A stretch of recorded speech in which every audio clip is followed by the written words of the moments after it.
Here, let No. me. Are you ready? Now, hold on a minute. Yeah. I just got Summer. I'm gonna tell him that you had an issue with Rumble Studio, so I'm gonna send him a link to Discord to join.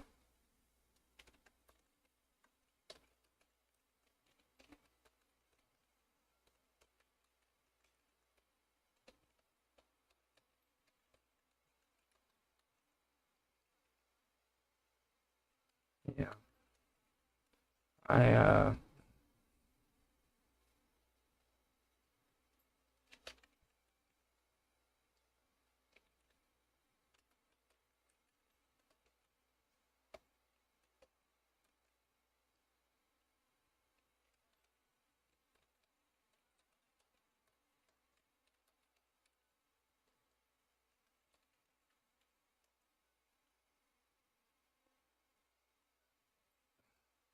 okay, so getting everything set up. But yeah, we've got everything pretty much going at the moment. I'm gonna try to get MC Dirty Work in here on I sent him an invite and everything on Discord. So Okay.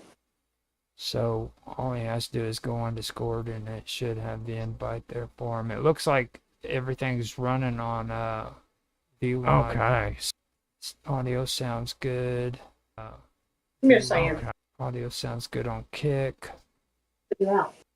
Uh, Okay, come up here.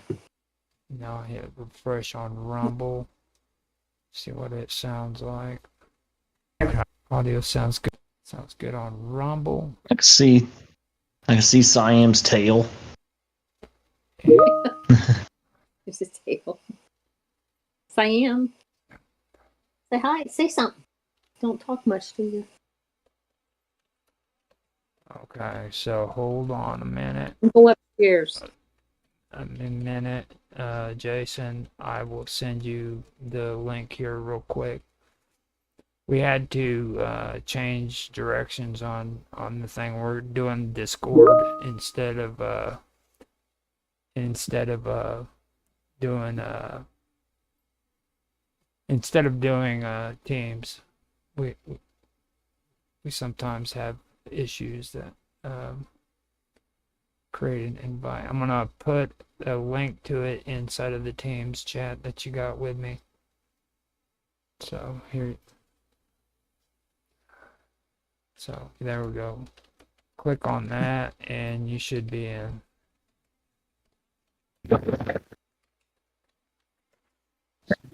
There we go. Hopefully this is working out. He should be here in a quick minute. So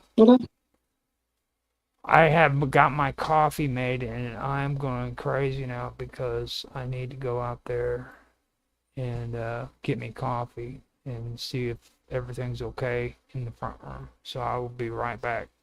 Okay. Okay. Yeah. Uh-huh. Now MC Dirty Work. He's from New Jersey. He actually went to the 9/11 ceremony yesterday. So just to give you guys a little bit of information, if he comes in, you might actually get a pretty good show you can do. And I let him know that this is about the spooky stuff too. So. Well, I mean this whole thing. Yeah, it's not just about the event itself, but about the spooky things surrounding it. There's plenty of stories about New York, but there was I didn't get one for every place, but I got one for the Pennsylvania last night to talk about too. MC's here, so are you able to talk, MC? Do a real quick sound check. Hey, do y'all hear me? Yes. Yeah, I can hear you. Alrighty, very good, very good. See, while using the, there we are. There we go. It gets a little tricky sometimes. Now, I'm you gotta move the windows around. Yeah, I'm gonna do a quick. Not familiar with Discord. There, I'm gonna do a quick coffee run. You guys get I'm to going to a glass of beverage too. and you guys, and I will be right back. And I'm just cameraman MC. Summer and Austin are the ones running the show, so I just run the camera for them. Okay. Oh, he's got mute problems. I hope he doesn't. Oh, he's having microphone problems too. Yeah. He might be. I don't know. Mike is good to go. Okay. I'm not sure about why heads are looking different. Well, I think I'm blocking him. Same. I can't see myself, so I don't know. I can see myself here. Oh, and I guess we're good then. I think. Am I? I can see You your guys- face. you guys have your frames enlarged? I have mine enlarged. Do you want it smaller? Or I Okay, I don't have mine enlarged. Let's see here. I don't know if that's Oh. good or it got might. that. Is this better for you guys? Yeah, I Yeah, can there see. you Yeah. go. There you go. There we are. All right, very good. I just can't see you guys now, but that's all good. All right. Oh, really? I can't see him at all either. I think I'm blocking him on my phone. But I guess everybody can see and hear me, so. What's a preview Yeah. camera? All Oh. right, very good, very good. Okay, Okay. so let me go get my camera or my coffee because I'm gonna Yeah, me too. Let me go grab me coffee. I'm gonna have a 30 meltdown. seconds. And when we get back, I'll do a countdown, and you can do everything. We'll get this on the road. All right. I'll be right back. Right. Is it just me and you, Austin, or somebody else there too? No? I think it's me and you and MC Dirty Work. Is that your name? You there? Oh, I think you went to get some coffee.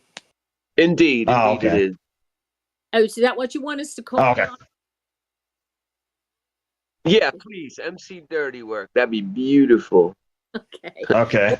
My name is, everybody calls me Summer on here. It's my middle name. Summer. Summer Todd. All right. But Very and then good. Todd, Summer. son Austin, but people call him Art, but whatever he wants to be called. But so, can you hear us, Austin? I don't think he can hear us anymore. Him or me? You, I said, what do you want us to call you on here, Art or Austin? You can call me Austin. That's fine. Okay. I mean, my solo music project is called Art after my initials, but for this show, anybody can call me Austin. So, Hold on, Wilbur wants back out again. Be right back.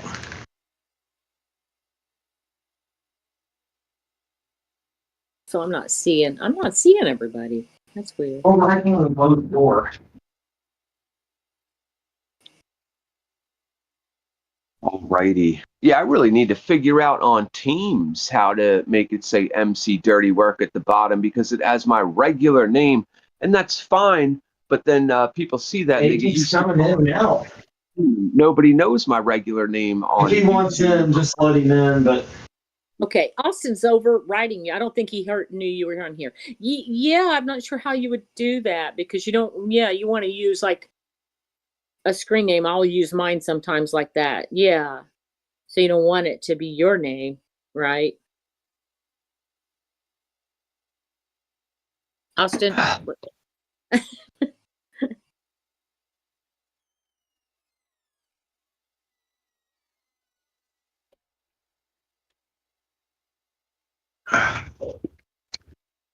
I'm only seeing you, Austin, and not the other screen, MC Dirty Works screen. Is that weird or what? I can see him now. I can see MC Dirty Work now. I can't. I wonder how to make. And I can see you. I wanted to Can make you guys both hear me? Okay. Yeah, yes. I wanted to make myself smaller here, but I don't know if that'll make Oh. a difference. You're clear. I'm not seeing both of you. I saw him when you left. Now No. I can see I can see all of you, but I can see everybody perfectly. yeah. I can't. I can see everybody me perfectly clear. also on the computer. I can see Dirty Work. Oh, okay. Now Yeah. I can see Austin. It's like I'm not seeing both of them. How come? Oh, you're switching between is what it is. When somebody talks, it switches over to them, I bet. Oh, okay. So that's good. All right. That's Yeah. all right. So, Okay. Should I just leave my mic on? Maybe it's better for Discord to just leave the mic on. yeah, Yeah. most likely. It seems to work better that way whenever we do these shows on here for me. So Yeah, I think that's how I'm gonna do it. Okay, Sounds good. so you guys ready to do the countdown, get the introduction started? Yep. How about you, Summer? Yes. Okay. Ready? Oh, okay. So here we go. 3, 2, 1, now. Hi. This is Summer Todd's Mystery Show. We haven't been on here in a while. My son and I are doing the show tonight with. I'll let him introduce himself, but we're just our topic tonight is 9/11, and we're just kind of discussing some of the things that went on that were kind of strange and paranormal type incidents as well. And our guest tonight is, I'll let him introduce himself. I can't see you on there, but do you hear me? All right. Well, yes, yeah. I can. I can. All right. So anyway, my name's MC Dirty Work. You can find me at DLive, Rumble, Instagram, YouTube, basically everywhere. Tell Okay. you just briefly a little bit about myself. Okay. I was a normal person doing music, just going through life, and I was putting up music work on YouTube and saw architects and engineers for 9/11 Truth. And I found it very interesting because they seemed so sane. They seemed so, bolted down to earth. And yet, how could they be so insane on this day? And that was the angle I looked at it from. And the more and more I looked at it from that angle, the more and more, long story short, I realized I was the one on the wrong side there in terms of even believing that we let 9/11 happen. Because I was 21 years old when it happened, and that's what I thought. I thought that 19 hijackers did 9/11, but we let it happen. The cognitive dissonance was way too great for me to ever even conceive that we would do that to ourselves with outside help. But here comes 2016. I'm 37 years old. It's about 8 or 9 years ago. And I dove head deep into the research because obviously it's a little, serious, just a tad bit. So anyway, that's how I got into the research or whatever. And I've just kind of been finding out what I've been lied to, what else I've been lied to ever since. Yeah, there's a lot of strange things. So where are you from? Did you say you're from? I'm from Trenton, New Jersey right now, so about 60 miles southwest of New York City. Okay. Okay. So when 9/11 happened, were you weren't around there, or were you? Yeah, no, I was around. Well, actually, I was living a couple hours away in a college town called Bloomsburg. But I had even from the very day I mean, obviously, I'd worked in New York as a DJ from 1995 till it had happened, and I was still working there on and off doing other music projects. I was constantly in the city. But Wow. anyway, so my gal at the time that I was with, her mother lived in Roselle Park in North Jersey. That's 11 miles outside of Manhattan. So that was just perfect to poke around because I mean, when 24/7 news came out, I was addicted to it. I was hooked. I loved 24-hour news. The only thing on my television was History Channel and Yeah. MSNBC because back then Democrat just basically meant, all right, you don't like war. As a totally different team Yeah. today. Right. Oh, But anyway, so MSNBC for today's news and History Channel for yesterday's news. I mean, what did I know about Operation Mockingbird? But get into that later. So I said, man, I want to go down and look. I want to see. So it was on or about the 21st of September 2001, and her and I went to her mother's house for the weekend and visited and went into the city during the day. and asked questions, took photos with, back then you had the throwaway cameras. We didn't all have these in our pocket. I wish we did. I remember those. Yeah, and just kind of asked around and asked questions. I saw hundreds of trucks removing debris that was going 24/7 round the clock. This is really crazy, but and I beg my ex to try to find this photo. She cannot find it. I have a Yeah. photo of one of those debris trucks that in orange construction paint, the kind that you doesn't have the you turn it upside down and spray on the ground with it. It said aircraft parts only.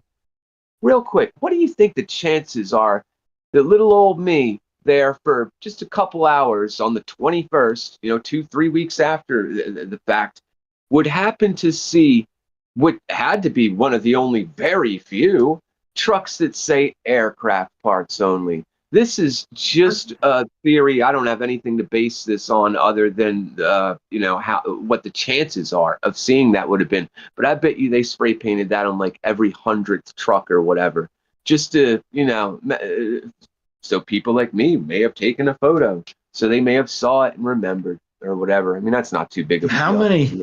How many aircraft parts could they possibly have found in all of that too? I mean, weren't the planes just obliterated to where the pieces were mixed in? Well, they supposedly found one engine on the very corner of Church and Murray that literally landed standing up like a beer can. Yeah. All right. Pilots, a legit 501c3 called Pilots for 9/11 Truth, had debunked that immediately because it had a dry coolant system, and it was very easy to note the difference between a dry coolant system and a wet coolant system. There was Boeing 757s and Boeing 767s used that day, and none of them had the coolant system that this jet engine had, and they pointed with the schematics, etc., showing you the differences that way. Because I mean, I don't fix that aircraft, but so even a regular person like me could understand, and it was very easy to understand. The FBI file footage even has the hand truck still in the footage that they probably wheeled it right in there with. But there is that.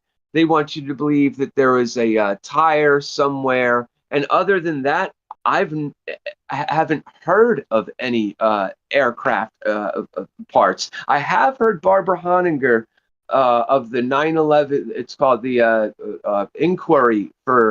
Lawyers Committee for 9/11 Inquiry. I've heard her say she literally knows people that got almost killed when parts of the plane were coming down, and she worked at the Department of Defense in the Pentagon all the way from the Carter administration on through Reagan, all the way to the Bush administration. So I kind of got to believe her. But that's all I've ever heard in terms of the parts.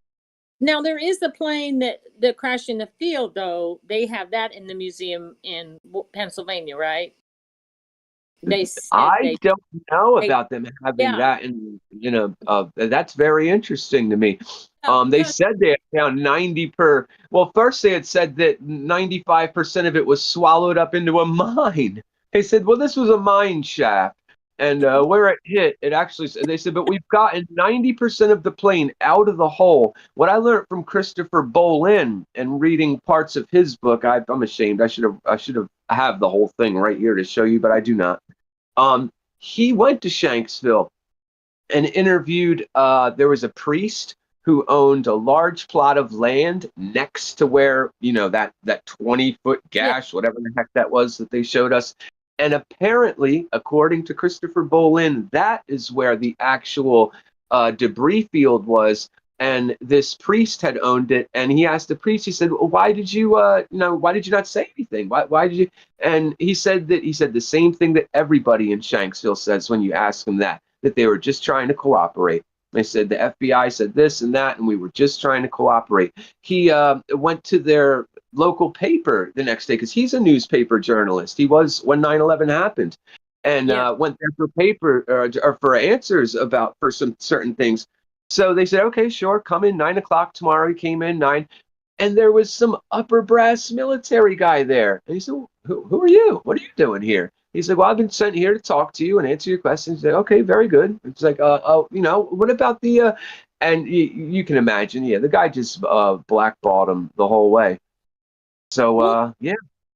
Well, and I was reading a little bit about it last night, but I was getting kind of tired. But I saw some comments about people that were upset that part of the airplane or something was going to be in that, is it Shanksville Museum?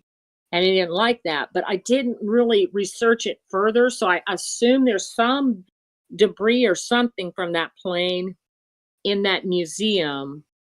Very interesting. But I'm sure, I couldn't say for 100% sure. I should have researched a little more today, but I didn't get time. But yeah, so there's something, but yeah.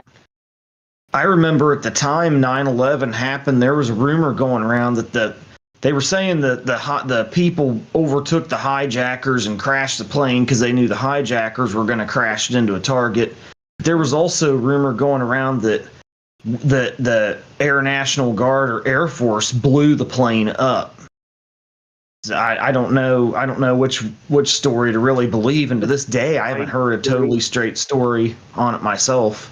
Well, that Yeah, could be. I don't know what to believe either, to be honest, whether we shot that down or whether that was possibly even part of the whole scheme. I will tell you this, that one plane had to wait 40 extra minutes on the runway to take off. Sometimes it just happens, and you have to wait for your place in line on the runway. Mm-hmm. And because that happened, it may not have been able to be where it needed to be to make things look like what they wanted it to look like.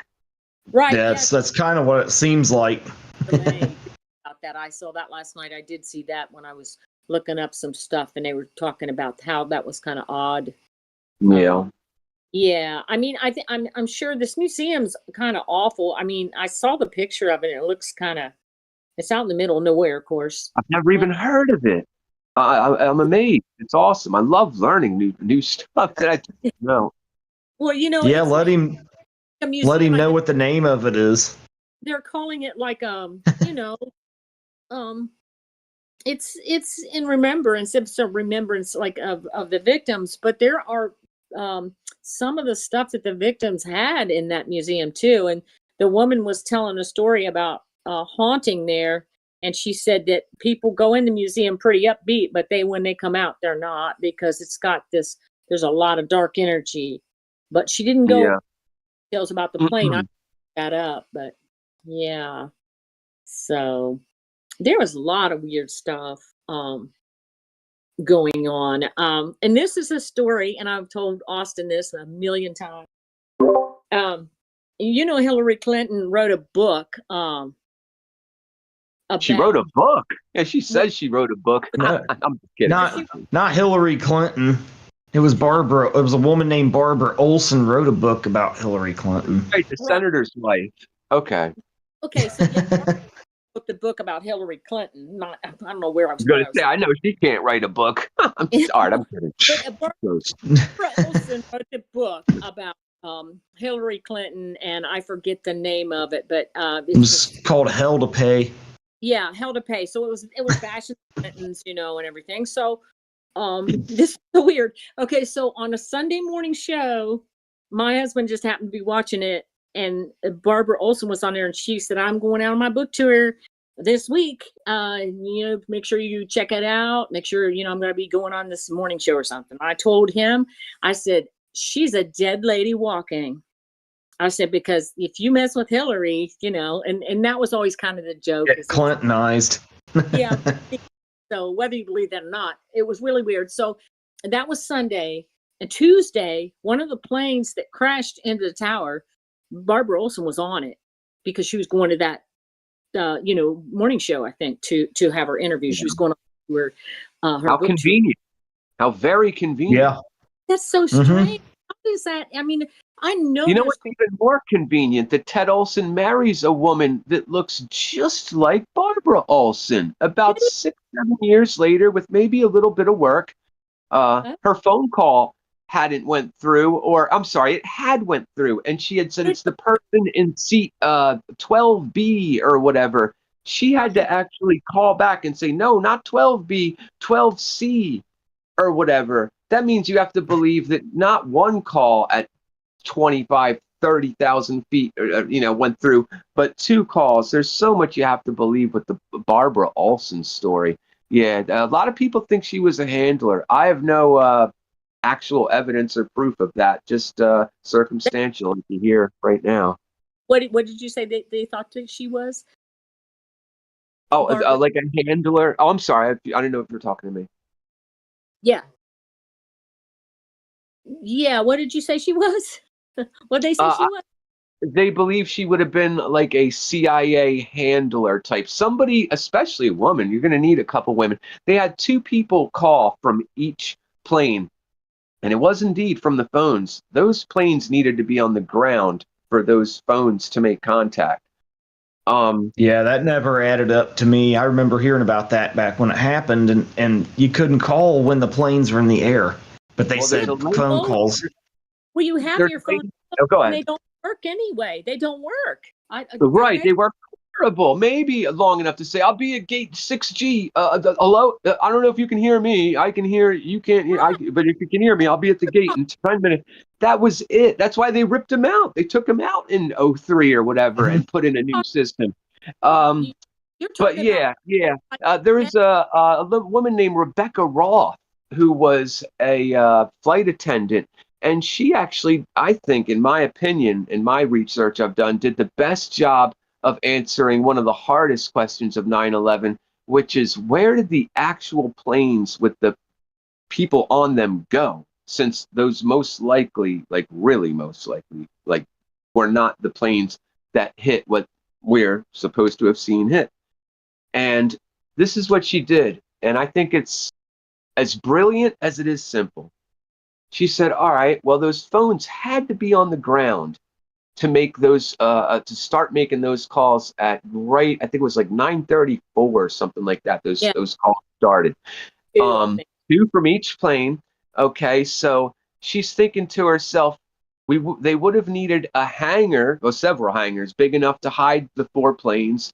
They would have needed to be able to get there in time. So you got two that left from Boston Logan. You got one that left from Newark International, not far from me at all, here in Jersey. Then you got one that left from DC, from Dulles International.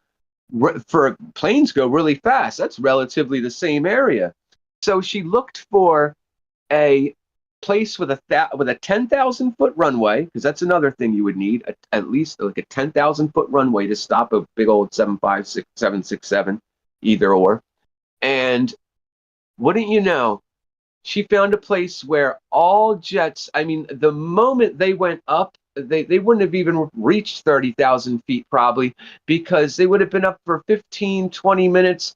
And if the Boeing uninterruptible autopilots, which has patents, you can Google it and you'll find it comes up as the Boeing Honeywell uninterruptible autopilot. It's a very real thing. If they hijacked them electronically, the pilots would have been like, what the hell? We just go up, guns working, is your shit working? Is your stuff working? Because my stuff isn't working. And so they would have landed. Everybody would have, what the heck? And she found a place called Westover Air Force Base in a place called Chicopee, Massachusetts. And it just matched it perfectly. There would have been enough time. They would have all been there just about 9:34 to go into, and the one woman said they went upstairs. Betty Young, the one flight attendant, she had used, and she didn't say they, she said he, as in one. Somebody sprayed mace and they can't breathe in business section. This is what she said. Let me tell you what the expert said. Cheap perfume from Hawaii, bottles of rum from wherever. If something breaks in that thing, it doesn't matter if it's what place it's in. If it's in business class or in the very rear behind the galley curtain, or if somebody has really bad gas, or the entire freaking plane just stinks. And it sounded way more like a read script than anything. So her theory is that handlers said something to the nature of, listen, we're so ridiculously sorry. You don't understand. After today, things are going to be, this is a crazy drill you're going to be a part of. You're going to be compensated in cash and years worth of air. They would have told them whatever. And they would have been thinking they were going to be heroes. So they would have possibly taken 2 people off each jet. Where do they have stairs? They didn't fly any 747s that day. That's the only aircraft with stairs is a 747. But what has stairs is a hangar. Often there's stairs in all 4 corners that go up to a mezzanine type level where there's other offices and such. Mm-hmm.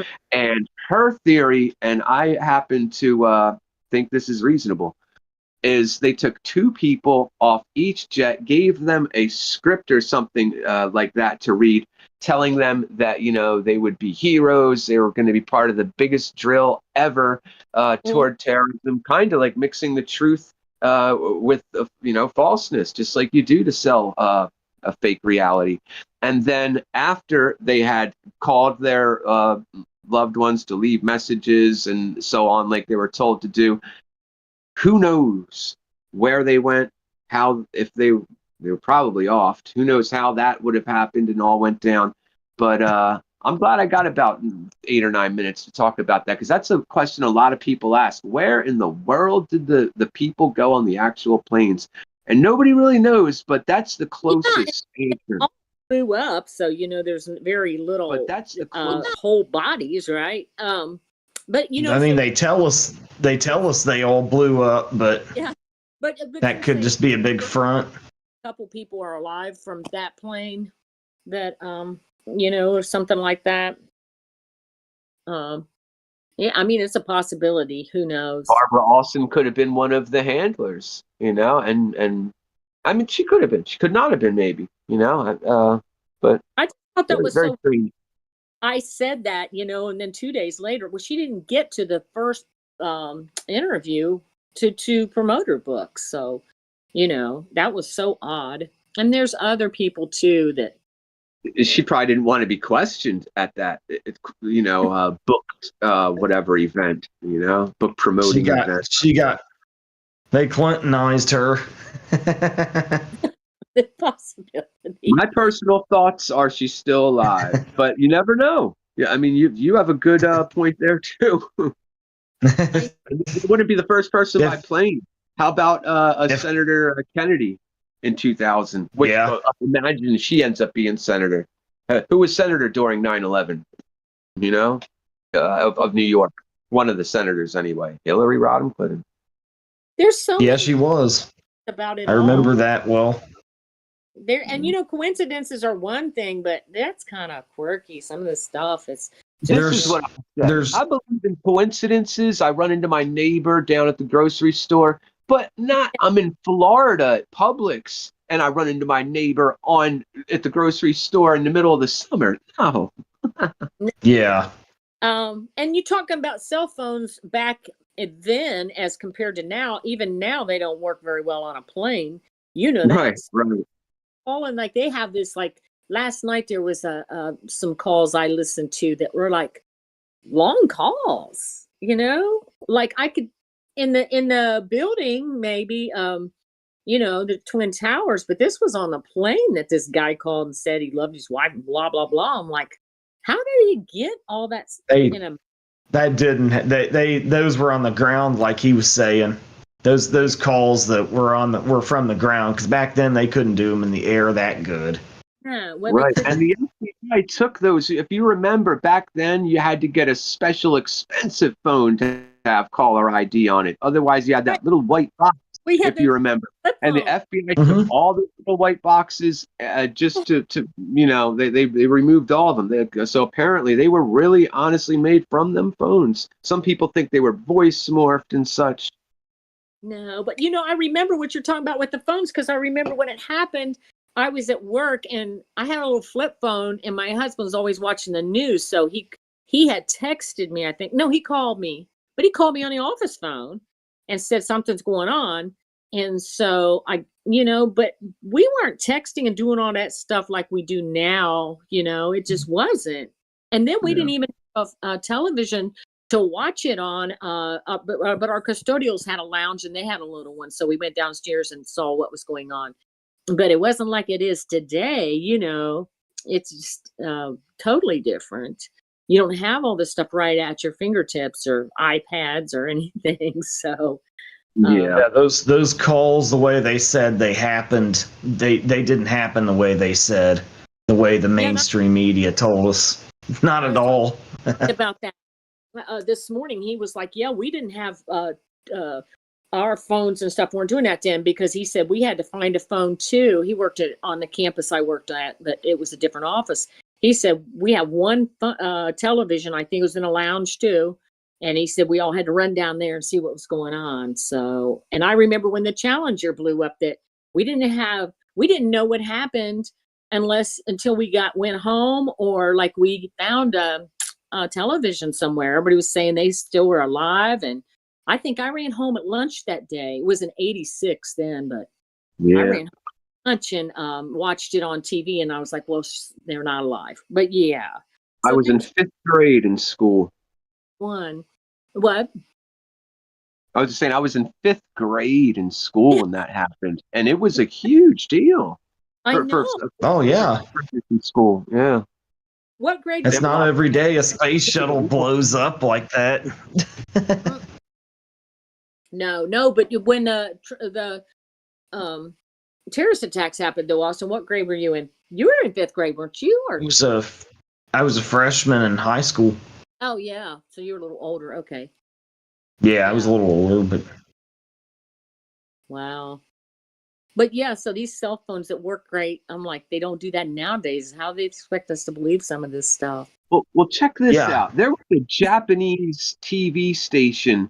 I don't know why they did this in Canada, but for some reason in Canada they rented a small Cessna. And they used phone company A, phone company B, and C, 3 different companies, and they said, let's test it ourselves. So they flew up to, first they did it between 0 and 1,000 feet, and for there, I think they had something like a 33%, maybe 35%, it going through rate. Then they went to 2,000 feet. Less. They went to 3,000 feet. It was like maybe 10%. By the time they got to like even like halfway to 10,000 feet, like none of the A, B, or C was working. And they did this like multiple times. And this is a long time ago. It should still be on YouTube. But this was, I think, 2003, definitely before 2005. Yeah. Very interesting for somebody to not very popular to, you know what I mean, even be asking that question, let alone going out and doing an actual experimentation on it. But wow. Very interesting, I thought. And you could still check that out on Google or whatever. Right. Look that up. What do you know what the company was called that did it, or what the videos? If you just throw some keywords into Google, like Japanese channel, Japanese TV channel tests if phones would have worked on 9/11. I bet you it'll come up. Yeah. Okay, that should work. Yeah. That was a trip. That's strange. Now, the story I listened to last night was paranormal about the, in Pennsylvania, they had a trailer where they were, kind of like Ground Zero had the Fresh Kill, and they had a security guard that was working there because people would keep coming around there trying to get stuff and, just go to the site. And the security guard worked there he started working there in November and he quit in December because he said it was haunted and he saw a lady when it was snowing. He said she was walking across the field towards him and he was yelling at her and told her to get out. It was, that she was trespassing, and she kept coming towards him in his car and she just disappeared.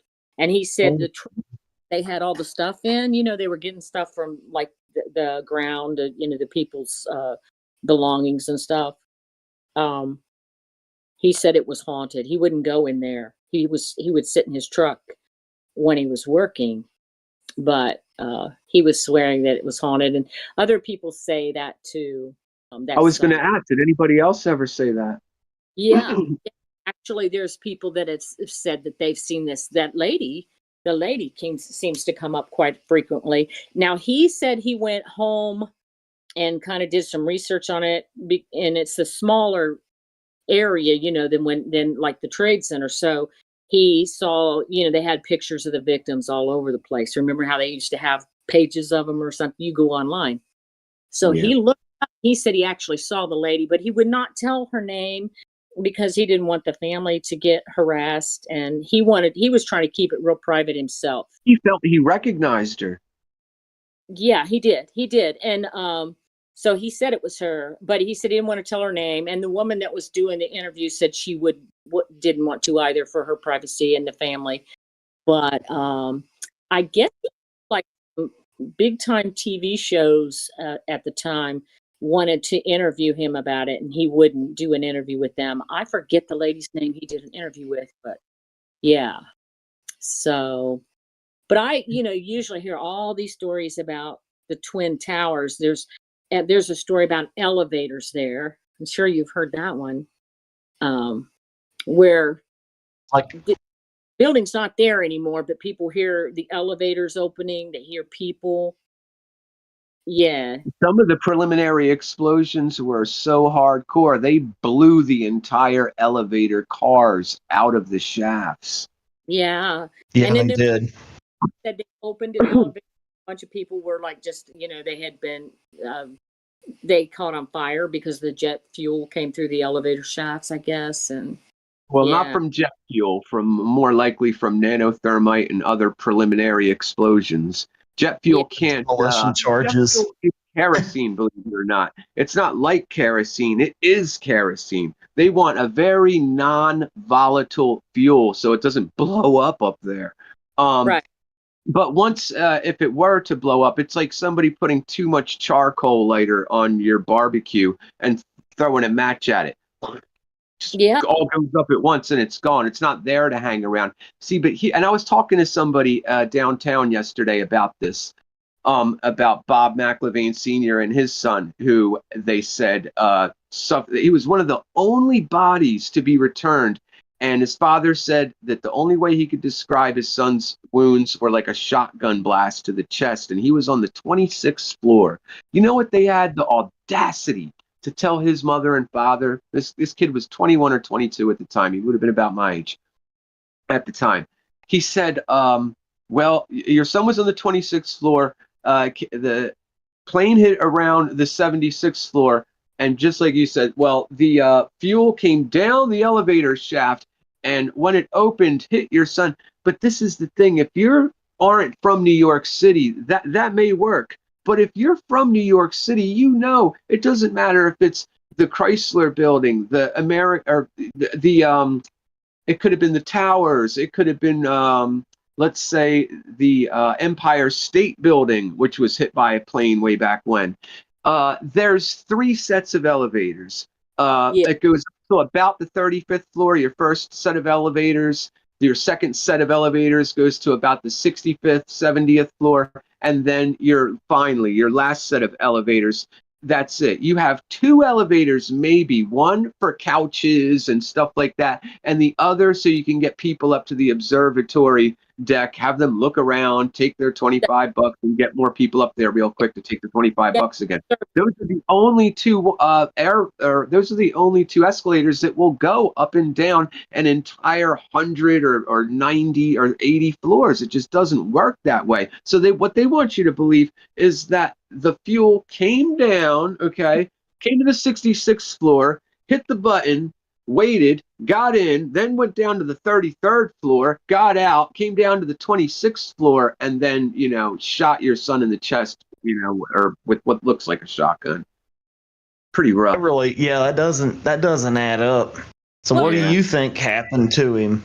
That the electric was What I think is he was hit by a preliminary explosion, by one of the explosions that people were hearing all day. I have on my own video camera that I recorded a woman saying, I was in there that day and I saw many, either you can call them preliminary explosions, secondary explosions, but from 8:46, there were secondary / preliminary explosions going off all day. In building 7 until 5 o'clock, boom, boom, boom, all day booms coming from So building like, 7.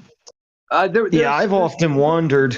Later saying, I found a phone that works. You want to call your mother or something like that, and then you just hear bam, bam. Dr. Judy Wood, she had the audacity at a PowerPoint presentation to tell 500 people those what you heard. No, those weren't preliminary or secondary explosions. What those were NYPD oxygen tanks bursting.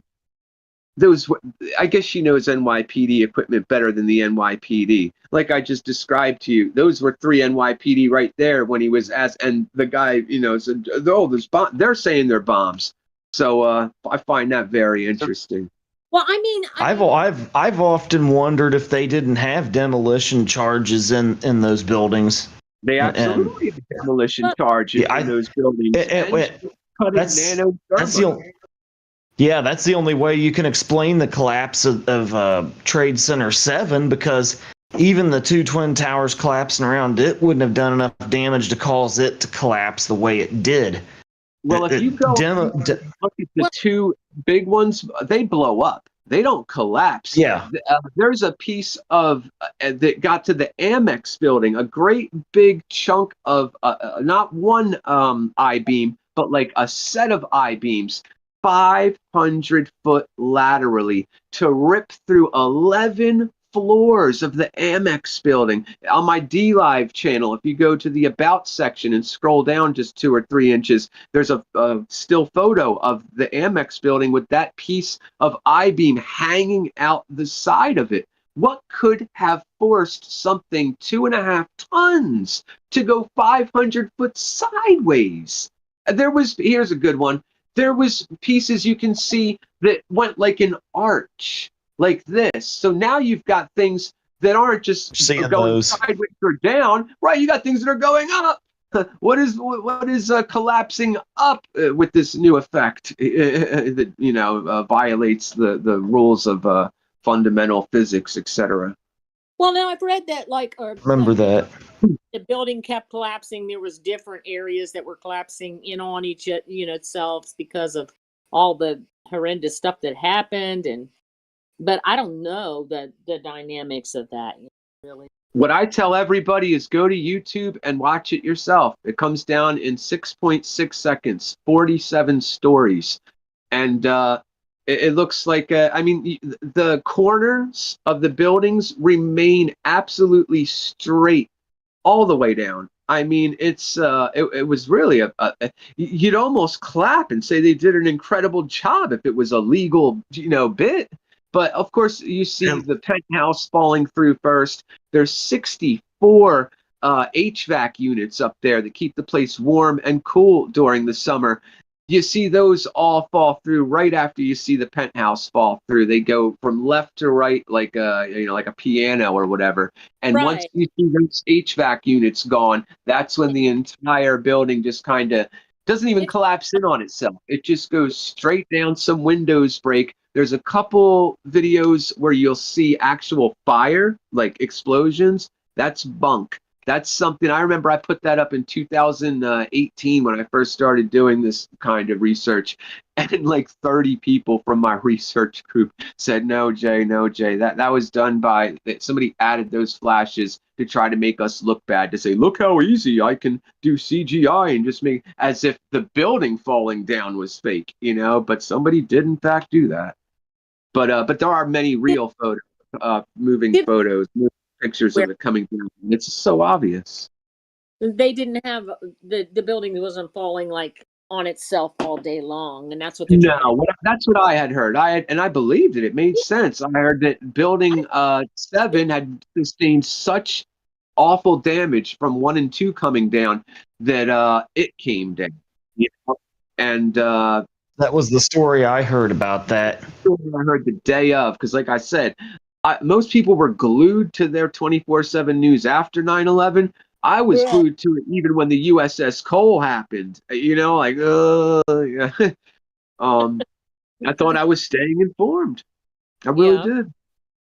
Yeah, so did I. You know?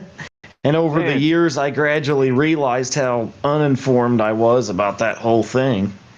I tell you Because what, it, it's all about keeping you on the hamster mill or the hamster wheel with going to work, the wife, yeah, the kids, the dog, the sleep. I only had the opportunity to do this type of research because I was in a real bad accident in 2010 and haven't needed to, bless God, I haven't had to work since. I mean, I sure wish I could have worked.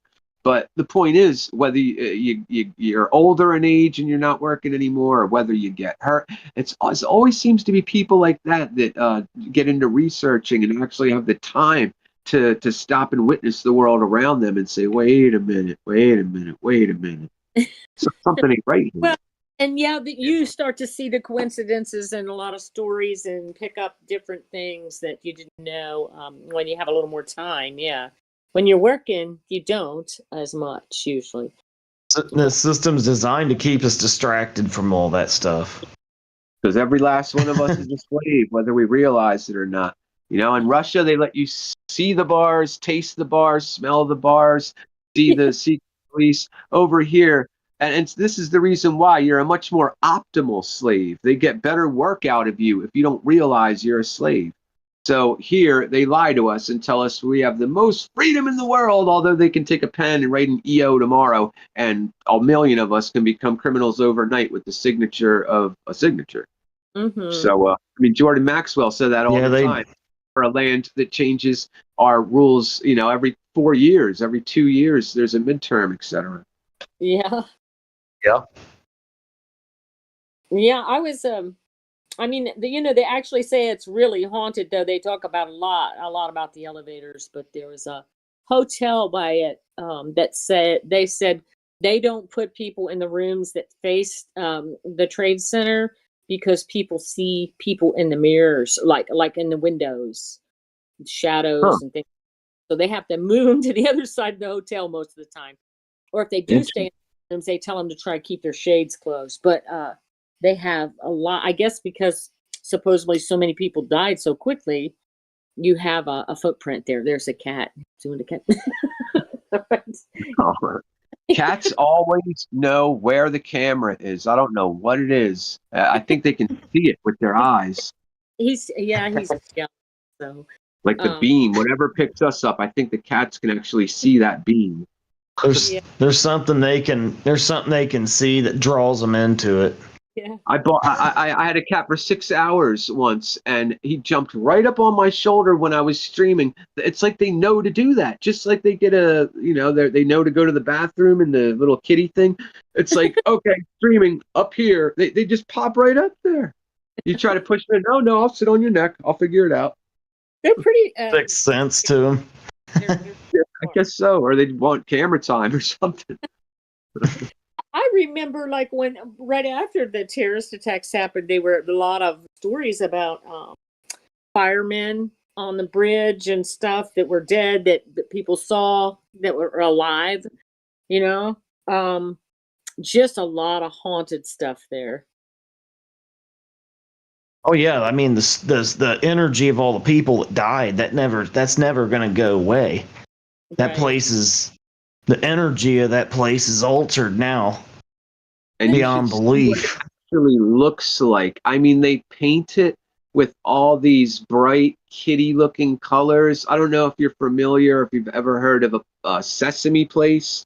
I live right by it or whatever, but they paint it like Sesame Place. 3,000 people's graves, and they have the place with a beer garden.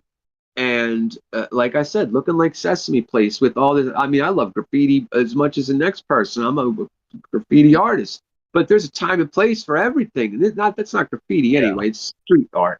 But they Right. should have all this colorful. So they're trying to blend over it. They want us to forget about it. You know how much ABC spent on 9/11? I don't know what they did yesterday, but a year from yesterday in 2024, you know how much they spent on the news paying tribute to those who died that day, or just remembering the day itself?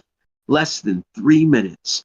2 Yeah. minutes, 2 minutes and 47 seconds. That's what it Well, was. we talk about it less and less. There's like yesterday was really there's less and less out there about it.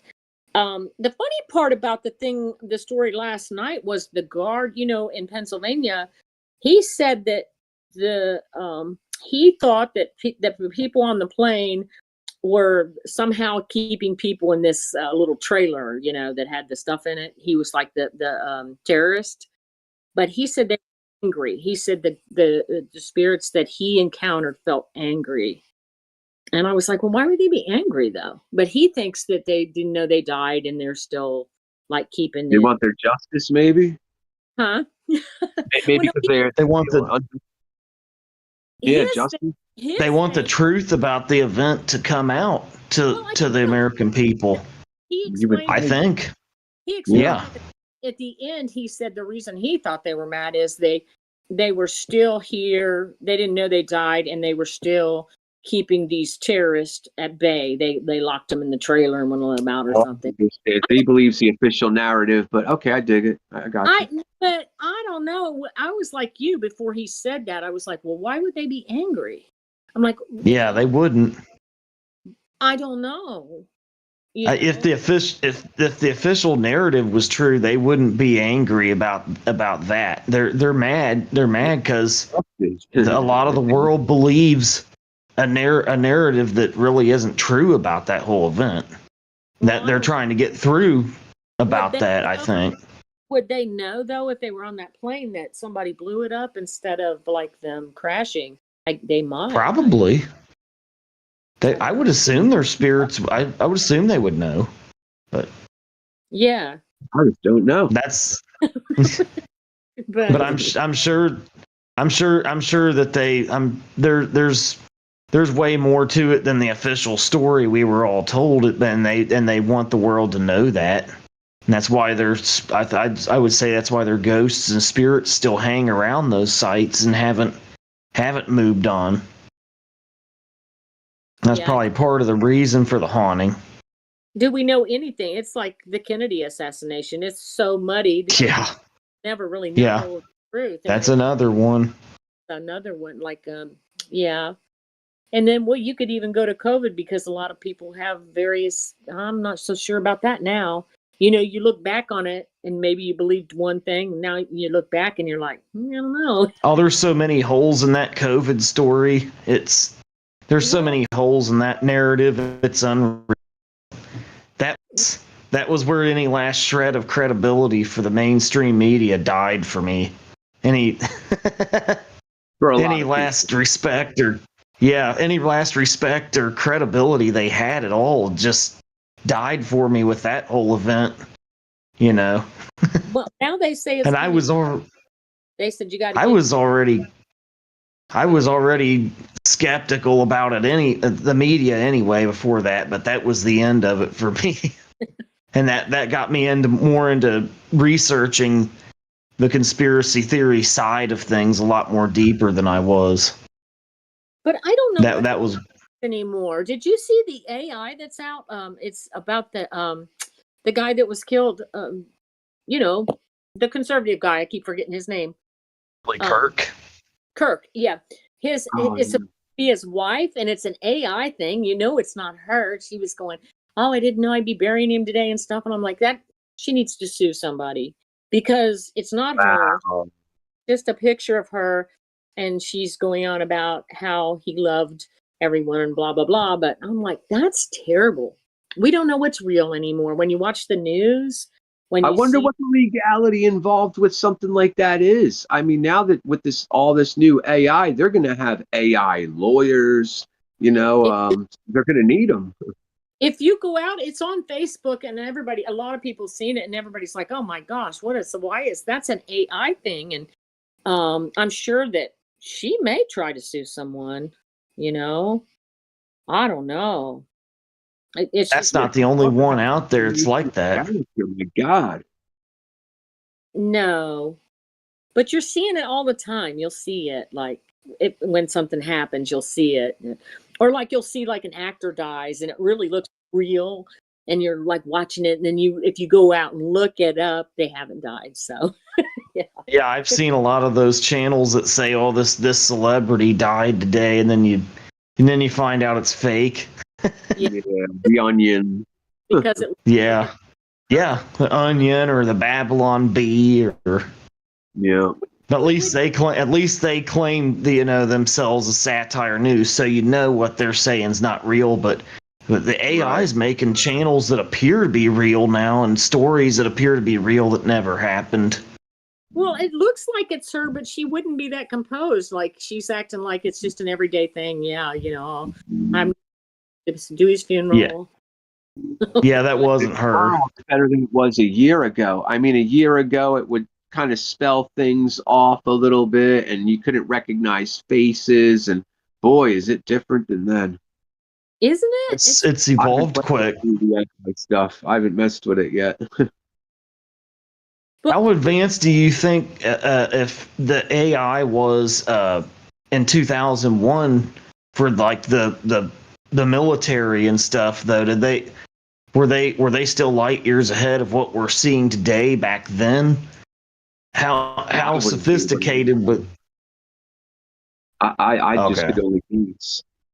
I bet pretty sophisticated. I can tell you one thing. The triangulation factor that they use for GPS, that was how they had all the smart bombs dropping right down chimneys and such in 91 for Saddam Hussein.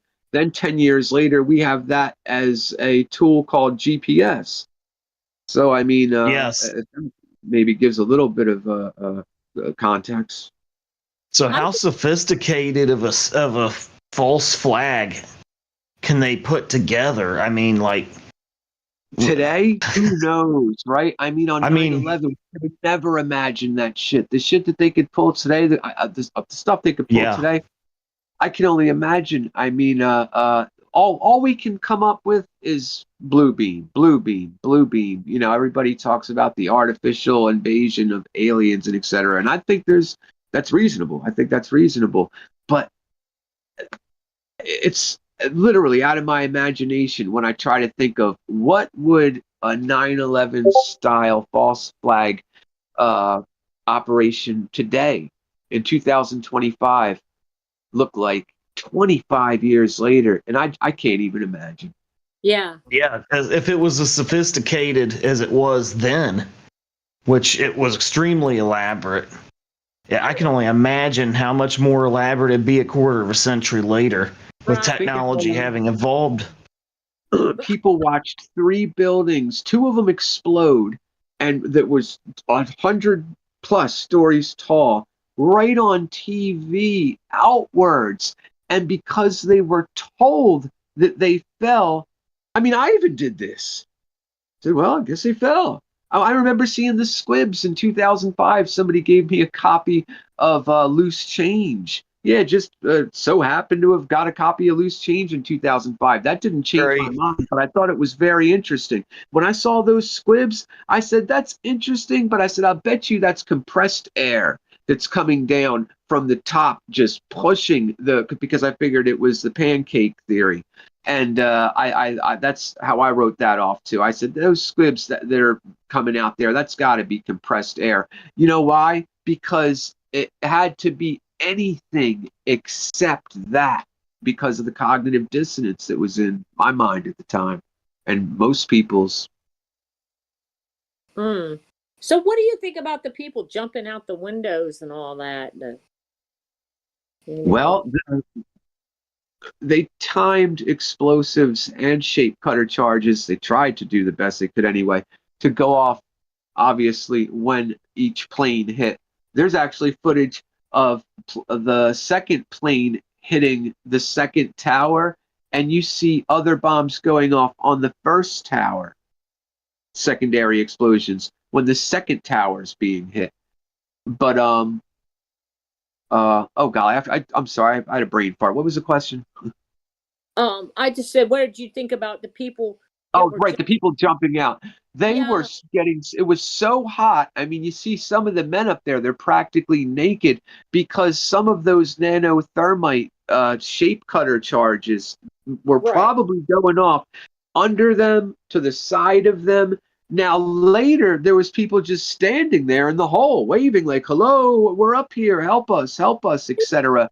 But that was, after that pocket of heat and such would have been out of there from that section. But I guess they were cooking and they had to decide is the pain so much that I would rather cook, or does it hurt Right. so much that screw it, I'm jumping. I mean, oh, what an awful choice to think of. That's your motor function making that choice. At that point, that's not even your brain making that I choice. can't even imagine. Yeah, they were Especially- just they just made that decision out of reflex at that point. I could see why it's haunted. My God, but yeah. Oh, that last night there were two people that were holding hands as they came out the building. They don't know if they knew each other or if they were just trying to get enough courage up to jump out together. Right. Yeah, and they still haven't identified all those people that they had pictures of jumping out of it. I don't know if you guys heard of this, but some of the parts of people who died that day actually ended up in potholes in New York City, filling potholes. And this is from the New York Times. About 4 or 5 years ago, there was a story about that. Oh. Unbelievable. They said they were still finding little pieces of bone fragment and stuff on the tops of adjacent buildings and so on. Yeah, like I read Yeah, I remember hearing that. a skeleton, like a little piece of their spine or something was on a windowsill over where they were. Yeah, there was things like that. It was crazy. Oh, yeah. So Be careful. I always thought it was creepy how they called the landfill where they took all of the debris and stuff fresh kills. Why would you name a land kill? That's so inappropriate, and to the victims and victims' families to name a landfill where you're taking all the debris. Fresh kills. Why did they do that? You guys Yeah, are I creeping wonder- out the host. You guys are creeping out the host. She's getting creeped. Oh, She started having shivers Meanwhile, down they're her changing the baseball teams' names from the Indians. yeah, We call it fresh kills. back. And yeah. They yeah, call them the Redskins, but fresh kills is okay. that seems Yeah. no, I've Yeah. actually heard something that you'd probably be the best person for answering that, MC. Now I heard that the Redskins are actually talking about changing their name back to the Redskins. Is that true? Yeah. Yes. I don't know, but I would like to see that. I reckon. Yeah, certainly. Anything less woke. A couple weeks ago, because we're So- from around here. Like I'm from, I worked at Miami University, and they called them the Redskins up there, but then they changed the name and took it away. But yeah, they're talking about bringing it back. Wow. Miami Redskins Okay. All right. And and then Red Hawks and Redskins, and now, I heard about that a little while back. It popped up on me. I figured I'd ask if it was well, true. but when I grew up around here, it was always cool that we always knew there were Indians in Southwest Ohio, and we were proud of that. I never heard people. It was never insulting to call your team the Redskins or the Indians or the Arrows because it made you look badass. Right. People And- thought your team was badass because it was named after Indians, so it wasn't politically incorrect or Well, yeah. insulting. Yeah. It was never meant that way. You went to school with Preble Shawnee Indians, The Shawnee Arrows was our football and baseball team and stuff, and my and well, go on. I'm sorry. it was the Talawanda Braves for you. Mine was Talawanda Braves. And then, like I said, Miami University Red Hawks and Redskins. And then, everybody decided to get really politically correct and take it all away. Well, that logo for the Washington Redskins, I think it was, that logo with the Indian head, that was actually based off of a Blackfoot chief. And his family made millions of dollars off of that logo when they were named the Redskins, and they wanted brought back. Yeah, like Aunt Jemima. So her family. Or like how Land O'Lakes, they were trying to be politically correct and not racist, but they removed the Indian from the package and kept the land. Well, I have Andrew Jackson did that too. I have You an know? issue with the White Sox. I think that we need to reevaluate the name White Sox. That could be an issue for me. So To make them Black Sox. make them Well, they have that, right? make them Chicago? lightly tan skin. They do have Black Sox, don't they? Yeah, yep, Chicago. Yeah. Oh, they do in Chicago. Played for a little while. Michael Jordan. Mhm. Like a lot of the alumni would come Like a back. second baseman or something. A lot of the alumni would come back at Miami and say, it's the Redskins, it's the Red Hawks, and I don't give a shit. But I'm like, whatever. I mean, So that's funny. But they are supposed to bring it back because, but I'm gonna mute out But- because every time I talk to you, I get you off the thing. So I'm gonna keep quiet. This was a really good interview, so I just want to listen. but Oh my yeah, that's great. to wrap that up though, my take on it, and I've talked to my boyfriend about it too, is and he's black, so he's like, when you come off like in New Orleans, you had all the statues and stuff with Robert E. Lee, and there's all the things there. They were for slavery and stuff, but it's a learning tool, and you can't Yeah. erase it. You have to preserve that history to remember it. Yeah, and he's You like, know. of course I don't think that, we're not glorifying them though. We're just having them there for educational purposes. And just like in school, you don't want to erase what happened with slavery. So you don't want, if you erase it, then nobody knows. That's like acting like the Holocaust didn't happen. So Right. Then you repeat it again. Yep. You gotta learn from your mistakes. Mm-hmm. Look what's happening in Palestine right now. Right. Somebody didn't learn from their mistakes. But they're Yep. starting to put some of the statues back, because we had a lot of the statues taken away, and put in storage. So I'm kind of glad about that. But Yeah, I'm glad to see them starting to reverse course on that because we got to preserve our history. It's the only way we can move forward is to preserve it so we can learn from it. and You it's know. not always. That's very important. We're not proud of some of those things. Well, we can learn from them, I think. No, but you can learn from them. Right. That's and then people removing the Indian and keeping the land on the Land O'Lakes package, claiming to be politically correct. Well, you can't be politic. That's racist. That's racist. Back to that field, right? Right. I see what you're saying. Yeah. If we're both sides of that coin, right? I mean, one or the Yeah. other. Right. But The Indian on that package wasn't even insulting. There was nothing offensive about it. I'm surprised you didn't say her boobs were more insulting. well, Aunt Jemima. Why? Because they were small. Because they were boobs. Period. Oh, just because they were because. So, the big old schlong there, maybe it'd be all right. Oh well, yeah. If we're trying to be politically correct with all the LGBT sort of stuff, and Whatever, yeah.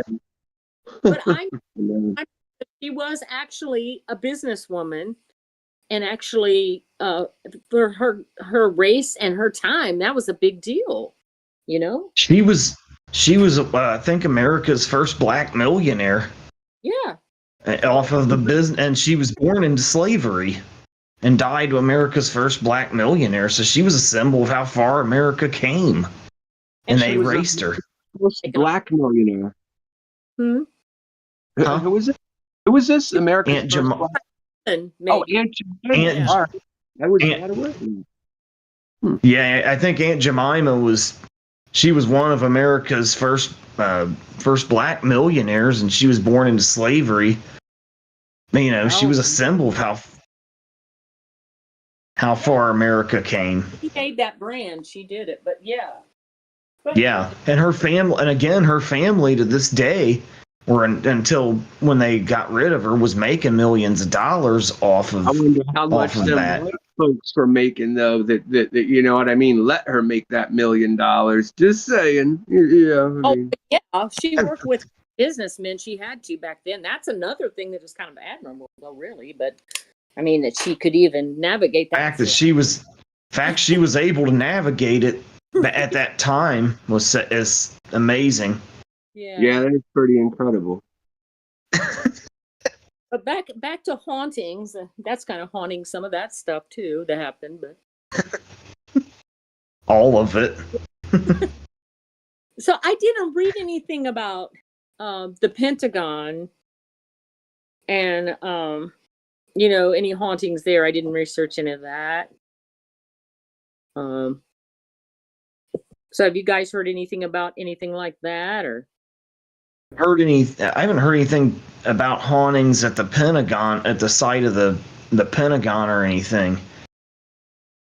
But I've heard my fair share of different theories about what happened there. So, some people say a plane didn't hit it at all. Some people say it was hit by a bomb or a missile.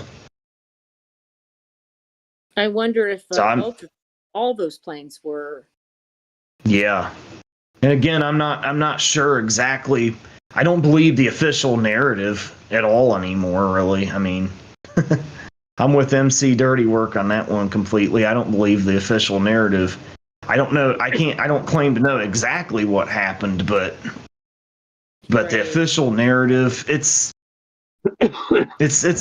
not even remotely believable, even with this surface level research.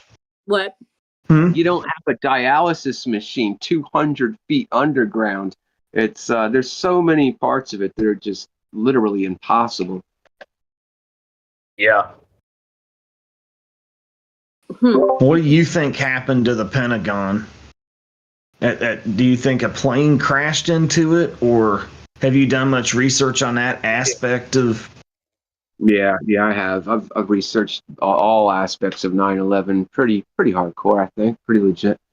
No, well, the first thing is, did Flight 77 hit it? Because some people think Flight Yeah. 77 hit it. Ryan Dawson believes Flight 77 hit it.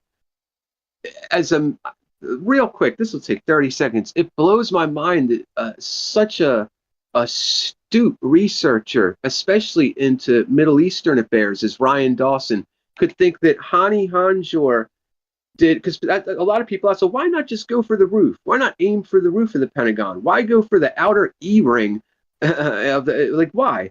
And he says, well, this is very simple. He tried to go for the roof, realized that he was coming in on the wrong angle, so pulled out of that dive.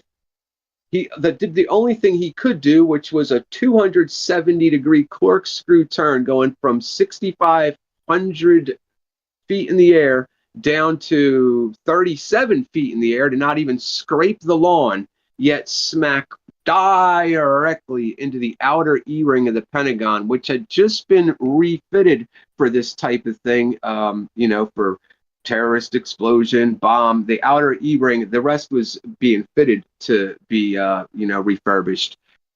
And also where they were looking for that famous $2.3 trillion. It's the Naval Budget Analysis Office, killing 35 of the 37 people that were searching for that money. Not that they won't just replace them with other people that'll search for the money, but all that coinky-dental. So, no, I don't think, goodness help us, I don't think that happened. That makes perfect sense. It would have been, actually, yeah. It would have been something like a global hawk.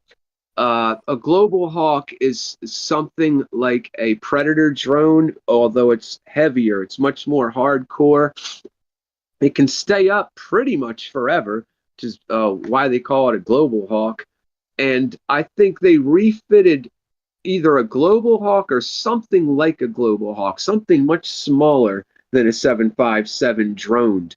And that, I believe, is what hit the Pentagon that day. Now, if you go, I'm pretty sure they're still up at the FBI vault or whatever. if you can, I've seen a lot of FBI file, not footage, but file still photos, file photos. They all have a number. They all have a yellow tag on them. I mean, some of them are burned up bodies. Some of this is from the Pentagon. Some of them are landing section, whatever other, because a lot of people think the biggest thing found was that, outer piece of the shell, the aluminum, piece of the outer fuselage. Now listen, I don't think it's impossible for them to have staged all that stuff. As a matter of fact, get this, and I'm remembering something I totally forgot. There was a researcher who looked at that piece, that famous piece of American Airlines, the shiny silver, looking, that everybody knows how American Airlines jets look.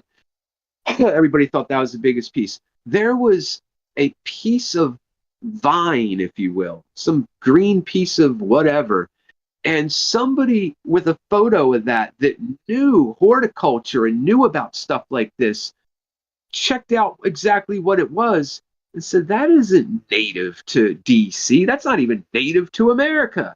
So some other people crowdsourced some truth, and it turned out there was wreckage bought by a firm overseas. We won't even name which one, not an Arab one.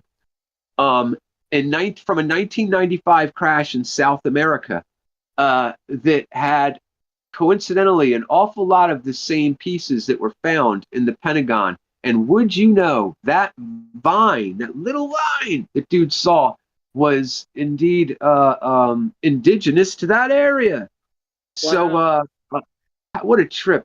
But one, I guess that means one of two, three things maybe. Either the photos are staged, meaning they're just faked. There was no any bodies or wheels or such there, or they planted the bodies, the wheels, whatever, and took photos of it. Because remember, there's a lot of people compartmentalized out of this that need to, not just we the people, but you got FBI people that need to buy this BS, at least in 2001. You've got airline people that need to buy that BS. I always think when there's something like when somebody dies, like, wow, how many doctors must have known that was murder BS, like every time the HRC pulls out the wet works and so on. But yeah, so that's what I'm thinking more or less happened there, that some sort of droned something smaller, or God forbid, maybe the size of a 757 hit that. But I don't think any of the crashes were what took off that day. I think they all landed at Chicopee or someplace like Chicopee, and were, done away with. Yeah, so that's my question is, it doesn't seem like there were any whole bodies, in any of these crashes, like to bury or to test or look, These ones were torched, the ones that I saw. I mean, they were crispy, I don't want to say critters, and you could definitely tell they were bodies. But see, again, were they really there? Are these photos that they put up? Because, I mean, they have their file numbers and everything like that. I can't remember how many I put up on my Instagram. I lost 1,800 some odd screen grabs on my old phone. And, I don't even like to think about it. Like 7 years worth of screen grabs. And I could just show you all these or whatever. But I don't have the damn doggone phone. But I was surprised to see that, because people in my 9/11 group said, "Oh no, there's," and I was, get out of here. And sure enough, I said, "Oh my goodness, yes there is. At least there's file footage of the FBI saying that yes there is, and bodies. There's the wheel with the freaking the landing gear there, and etc. I didn't see any motors, and that hole punch out of the C ring is just almost laughable. Let me tell you, the soft plastic nose cone of a 7.5 or 7.67 can't punch through a wall like that. But what can is a breach charge. When you can't go through the door and you got to surprise them, you go through the wall. And that's exactly what it looks like. It looks like it's about 24 feet wide. It's just circular. And it looks like somebody put a breach charge there and blew the thing open. However, there is You're talking about the Pentagon, right? Yes. However, on the Okay. other side of that hole in the C ring that's supposed to be the punch out of the front of the fuselage, there is the international like police sped whatever. When somebody died and the body was removed, they put it's like an X with a circle or something like that. And there was one of those there. I don't know how much, if anything, that has relevance to it, but I feel the need to mention it. Wow. But yeah, so more BS staging at the Pentagon, with that punch out, etc. And also, lastly, the roof didn't fall at first. That roof didn't fall for about 25 minutes. So for the first 25 minutes, folks were looking at the Pentagon without even the roof having fallen. People are looking at the Pentagon like, what is there, a fire? There was no hole. There was no two holes where the titanium Pratt & Whitney turbofans would have went through. There was a tiny little hole that a woman named April Lowry, I believe, or maybe saying her last name wrong, but her first name's April. She had brought her child to work that day. It was just her and her kid. It was either connected or it was just the luck of the draw. But she said the very second that she went and hit the switch to log on to her computer, that the whole room just exploded. And she could hear her baby crying from across the room. And she couldn't see anything. And she was knocked flat on her behind. And she made it to her baby, thank God. Who, again, thank God, just scrapes. And, oh, thank God. She didn't, with no help, she literally and her baby exited out of the hole, quote unquote, that the quote unquote plane made. Yeah. Now, One thing that never argue that all of the structure holding beams were blown in one direction, so that indicates that something did crash into there. I'm not impressed with that. I think there's ways they could have blown that to make it look that way, but see, they do this for a living. I don't, but that's just my thoughts. That never made sense to me, with the Pentagon crash, is I've never seen a video of the plane flying into the Pentagon. Like you see videos, like you see video. There was people standing around with camcorders that day, like the tourists and stuff. You think somebody would have caught a single video of the plane flying in there, and nobody did.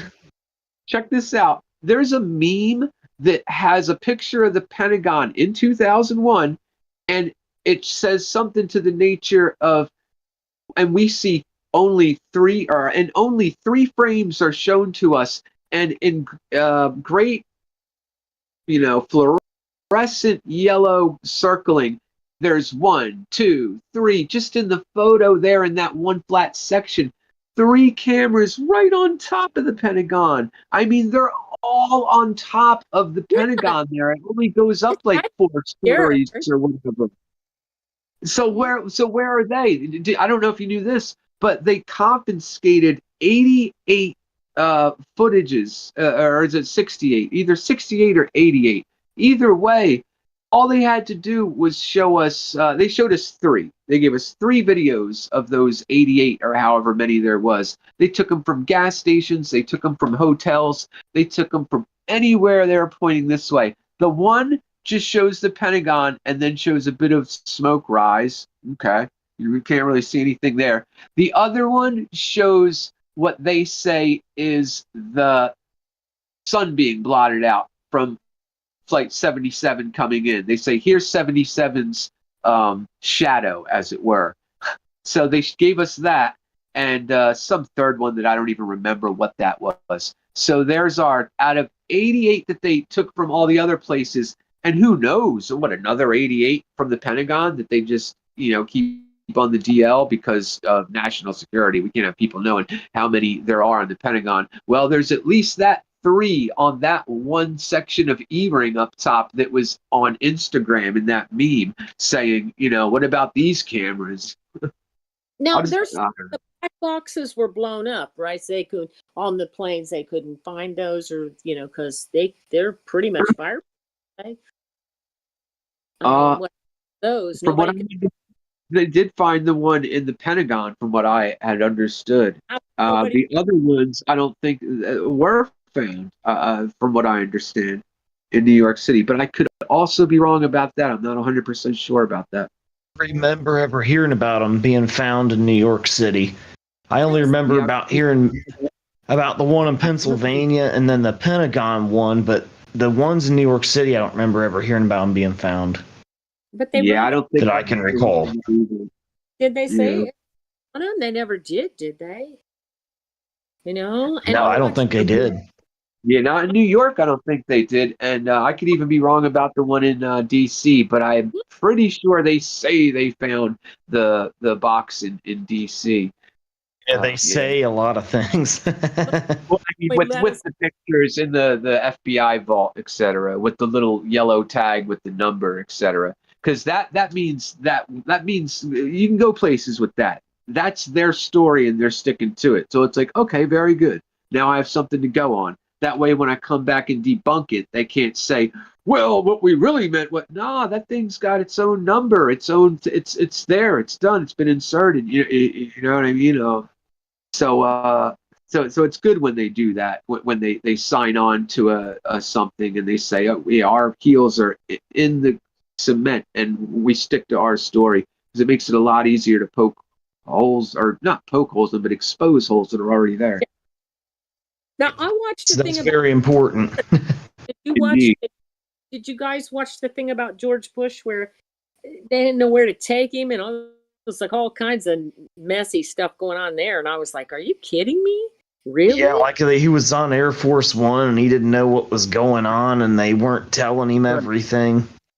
And apparently that's because Dick Cheney was in D.C., basically running the show. I mean, think about how far Dick Cheney ran that administration.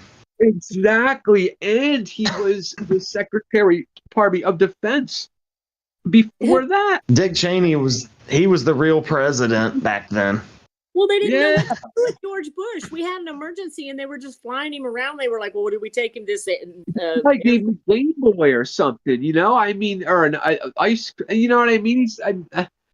The guy could barely tie his shoes. I mean, that's what I used to say. Oh, what do you think, George Bush did it? I said, oh, are you kidding me? Because I used to think that, all right, we at least let this happen. And I said, no, I don't think George. You really think George Bush, George W. Bush, the young one, boy George, you really think he's dictating any sort of policy from the Oval Office? Are you kidding me? Puppet. Yeah, that makes Dan Quayle look like a genius. And I mean that. Now you're really stretching it. I have to put a stop to that. Dan Quayle, really, dude? Really? Come on now. Are you a big Dan Quayle fan, Roger? No, I am not going to say that Dan Quayle's smarter than anybody, dude, ever. That's just not going to happen. Sorry, that's just not going to happen. I just wondered what you meant. Yeah, I mean... I love it. Sorry. They take Bush to the Marines base or something. Where do they end up taking him? To a gas station? I don't know. It was all over the place. It's like, where are we going to take him? He doesn't know where he's going. We don't know what to do with him. We don't know what we're doing. We're up there. There was no communication in the plane for a long time with the president. Unreal. It was just unreal. Oh, well, it's because Dick Cheney was calling the shots. Just 3 or 4 months before as well. That way there wouldn't be any communication between them for at least a little while. Since you did so much research, back after 9/11. MC, I want to ask you something. There's an incident that happened with 9/11 that a lot of people don't really talk about, and I wondered if you did any research into this. Back when they were doing the digging and everything, I remember an incident that took place between the fire department and the police department when they were pulling up the vaults out from underneath the ground of the Trade Center, and they ordered that all of the fire or the rescue teams leave the site. and it caused an uproar, and the fire department literally went fist to fist with the police department over it. I never heard that. Yes, it happened right I don't there. remember that one. They actually went in with heavy equipment to pull the vaults up out of the ground and everything. And while they were doing it, everybody who was part of the rescue teams and doing the recovery and everything had to leave. And I remember that to this day.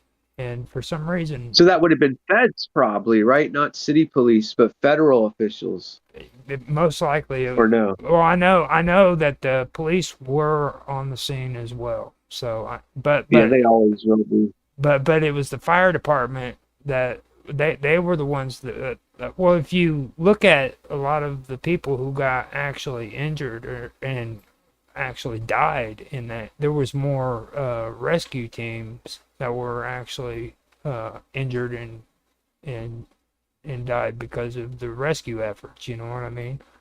A lot of people Yeah, don't, 343 police and firefighters lost their lives that day. you know. Yeah. And it got pretty dramatic in that part. And to this day, not too many people really talk about that. So I was wondering if you actually.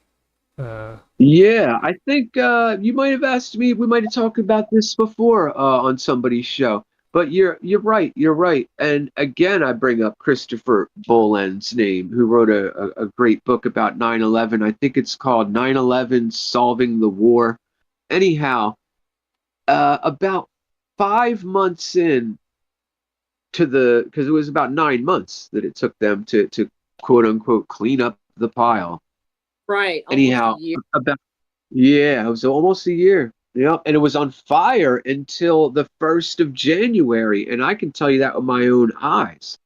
But smoking, when the sun went down every night, still smoking until the 1st of January. But anyhow, that vault you're talking about. Okay, so there was one that was, and I don't know what building exactly it was from, but there was one that had gold and other valuables in it and whatnot. And that was come up on around the 4th or 5th month. And as they got closer and closer, Christopher Boland wrote in his book, he spoke to the one worker there, and they, first they removed the regular workers. Then they, removed most of the police and replaced them with feds. And it got to the point where the guy said, after the 5th day, if I would have walked down there, he said they would have shot me on sight. That's what he said, or whatever. And what happened was, this is going to sound nuts. This is something right out of that Bruce Willis movie or whatever. But there was gold being carted off the morning of 9/11, and some of those trucks, because they're not secret tunnels or anything like that. They're just underground tunnels for utility and so on. And I guess this is my best guess, they misjudged the height of the trucks, and just sometimes you do that, especially in a job like this, you'd be like, well, will the truck make it? I don't know, that's my guess. But they couldn't, they had to ditch the trucks with the gold and get the heck out of there. So there's that. Okay, the trucks, not the vault. Then there's a vault that they came up on. Here's the thing about the vault. The vault was from the Security and Exchange Commission's building. That was building 6, 11-story. I mean, pretty, 11-story, pretty doggone high. I mean, it's not quite 47 stories like building 7. That would have been the tallest building in 21 states in 2001. That was a behemoth, building 7. Most people don't know. It's just so huge. You look at it now next to One World Trade, and they look like they're twin towers. I mean, that's 1,776 feet tall, and 47 floor new building 7 looks like it's 3/4 the size. But anyway, and they got closer, whatever. They got to the thing. They opened it. It was empty when they got to that Security and Exchange Commission's vault. And there was Kenneth Lay, if you remember Kenneth Lay, Enron, WorldCom. There was all kinds of evidence from that in there. There was, again, gold. Of course, who knows, some kind of, jewels, all that stuff you can imagine, but certainly gold. And again, I hear there was Whitewater, HRC, Whitewater evidence, all kinds of evidence for these super crimes. Bernie Madoff, remember the #1 Ponzi scheme dude? Yeah. There was all kinds of, and the thing was emptied out. So Christopher Bolin writes in his book that had been emptied out, probably the night before, because Monday, so it is a weekday. So that's what I know about that. Yeah, Wow, pretty that's crazy. huh. Wow. Bring up a lot of evidence of a lot of crimes with that Yeah, event. 9/11 is. It's a crime and a crime and a crime and a crime, just like those Russian dolls. And anytime they do this state-sponsored false flag terrorism, there's always more than like 3 or 4 reasons. It's always like 9, 12, maybe 24. It's always so many multiple reasons when they do a JFK or a COF 19 or a 9/11 or a 7/7. That a little bit less of an extent, but still, yeah, 7/7, 2 bombing in London, etc. Oh yeah, there's the list just goes on and on. All of those things are distraction Yeah, from multiple things. and boy, have they ever needed distractions. I haven't seen them needing distractions from this Epstein situation. I don't think ever. Yeah, that's a big cover up. I Yeah. mean, it's like when you stick your foot in your mouth, you have to go through a lot of hoops to cover your tracks, make everything I look good. So I think that whole thing, because really, it's not that important now, really. I think it's just a distraction from all the other rest of the stuff that's going on. A lot Well, of it. it wouldn't be that important if it wasn't for the state-sponsored aspect and if it wasn't for the blackmail aspect of the donor class. When you're controlling the donor class, that's better than controlling who's in there, because who's in there, they come and go every 2 to 4 years. But the Right. donor class, they don't come and go That's- every 4 or even 10 years. They're there for They're until used and their kids are there. Right. Well, and I'm they're not saying, using that to they're using that to control the shadow elite or the shadow government. right. I'm not So saying we'll never totally. Government. there's so much. Yeah. Well, for me, what I'm getting at with the whole thing about it is like take Michael Savage for example. Okay, now Michael Savage is one of the biggest supporters of Donald Trump. Okay, and Michael Savage is one of these people in the alt. Well, I consider the alt right, the actual alt right, which is alternative. You know what I mean? They're not, they're fringe basically, and he's the one who supports things like the birther movement. He's also big on the Epstein stuff, things of that nature, and that's how Donald Trump got most of his support, was from those people. So when he got on television and he started saying that people who believe in this Epstein thing are a bunch of idiots, he basically put his foot in his mouth, because he literally called like 80% of his constituents idiots. Okay? So now Put a he, split right in the middle. right. You, He even went as far as to say they weren't his supporters anymore if Yeah. they believed it. yeah. And I don't think he really understands how much power people like Mike Savage has when it comes to that category of supporters. Okay, like he carries a lot of weight, and I think that's why he finally realized 2 days after he said that, and that's when all of a sudden he started backtracking. Now all of a sudden he's just gonna push for those Epstein files to come out. Oh, we're gonna do our best, guys.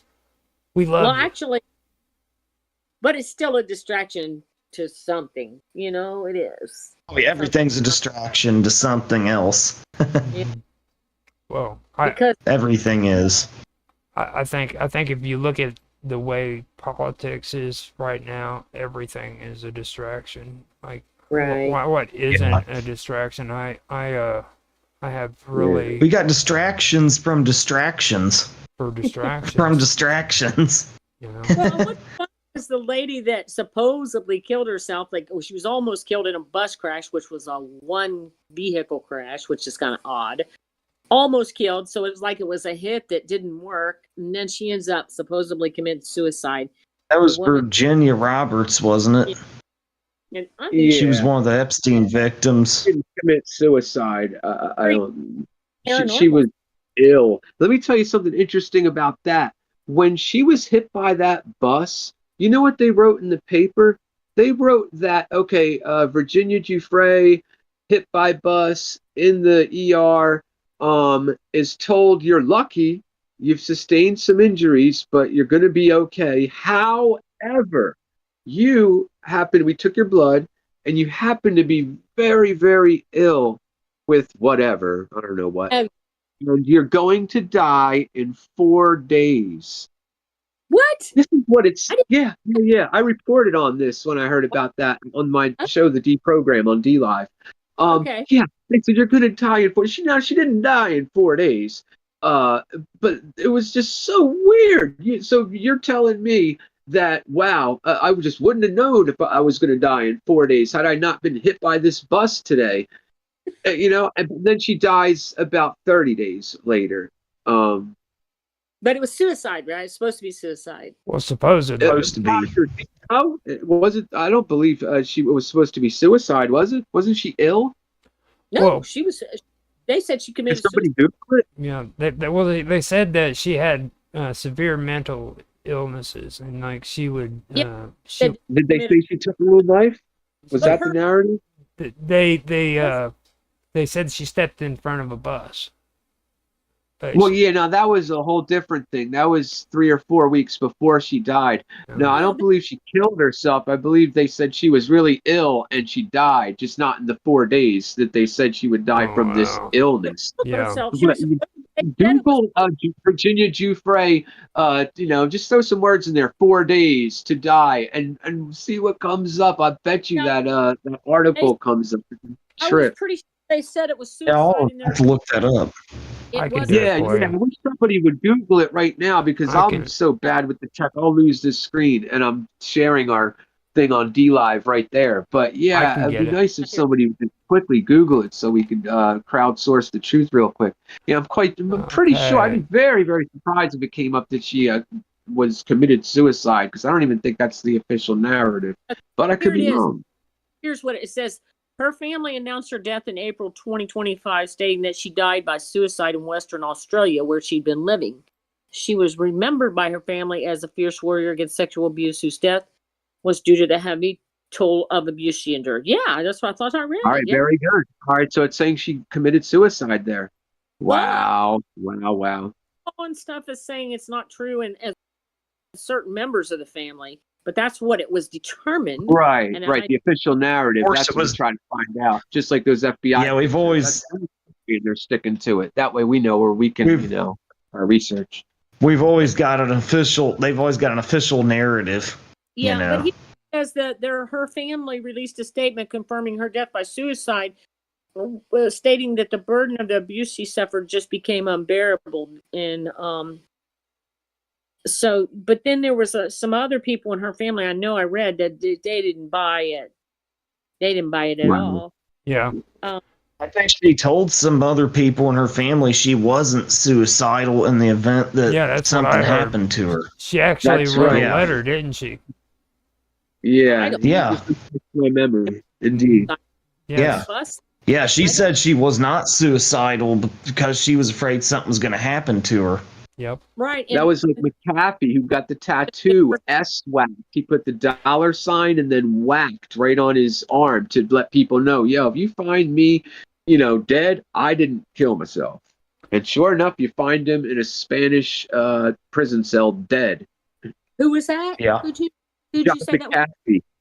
He was running away on his boat, trying to stay away from everybody, and he tried to fuel up in Spain, and they got him in Spain, and that was that. Hey, it's the same thing that they did to Epstein's buddy Jean-Luc Brunel. He just died in a Yeah. French prison cell. Killed himself. Was able to somehow hang himself in a French prison cell. I hate to admit it, but I've been in my fair share of prison cells, and let me tell you, it is absolutely, positively, if they gave you a rope, impossible to hang yourself in a prison cell. Yeah, and I think There's Epstein. nothing to wrap the rope around, right? Right? What are you going to hang it from the fifth Right. foot from your top bunk? I mean, And Epstein Yeah. was supposed to be heavily guarded, but I think he's still alive. I swear I do. I really do. Because we're who with. I knows? mean, this kind of, but I know that he didn't commit suicide either. I'm pretty sure not. I think And then they tried to release that stupid video. They tried to release that stupid video that had a minute missing from it, and then they tried to tell everybody that the video that's where the camera starts recording over itself again. They didn't even try to make it look good. the odd Here's the part thing about about that minute. Oh. It doesn't matter if that minute's missing because the date is wrong. That thing is from the day Wow. before. If you look at the date at the bottom, it doesn't even Really? have the correct Was date. that stupid? God Lord. Yeah. So, and that's what they do. That's called selling the idea that unicorns are real by arresting two people for hunting them out of season. Let's all argue about this minute when literally all you have to do is look, and the date is from the day before. I mean, I can't spell it out any simpler. I just can't. Well, that's There's so many holes in that story too. It's just unreal. but with Virginia, I think they tried to. It was a failed hit the first time with the bus or whatever, and then they said she killed herself. But I think they offed her somehow, so they made it look like suicide. Probably intimidated her family into making that statement that she killed herself. I just can't Or figure at that least- out. Because she'd already written a book. She'd already said Clinton was there and several other people. And she did some artwork and stuff. And that's been years ago. So I'm like, what threat is she now?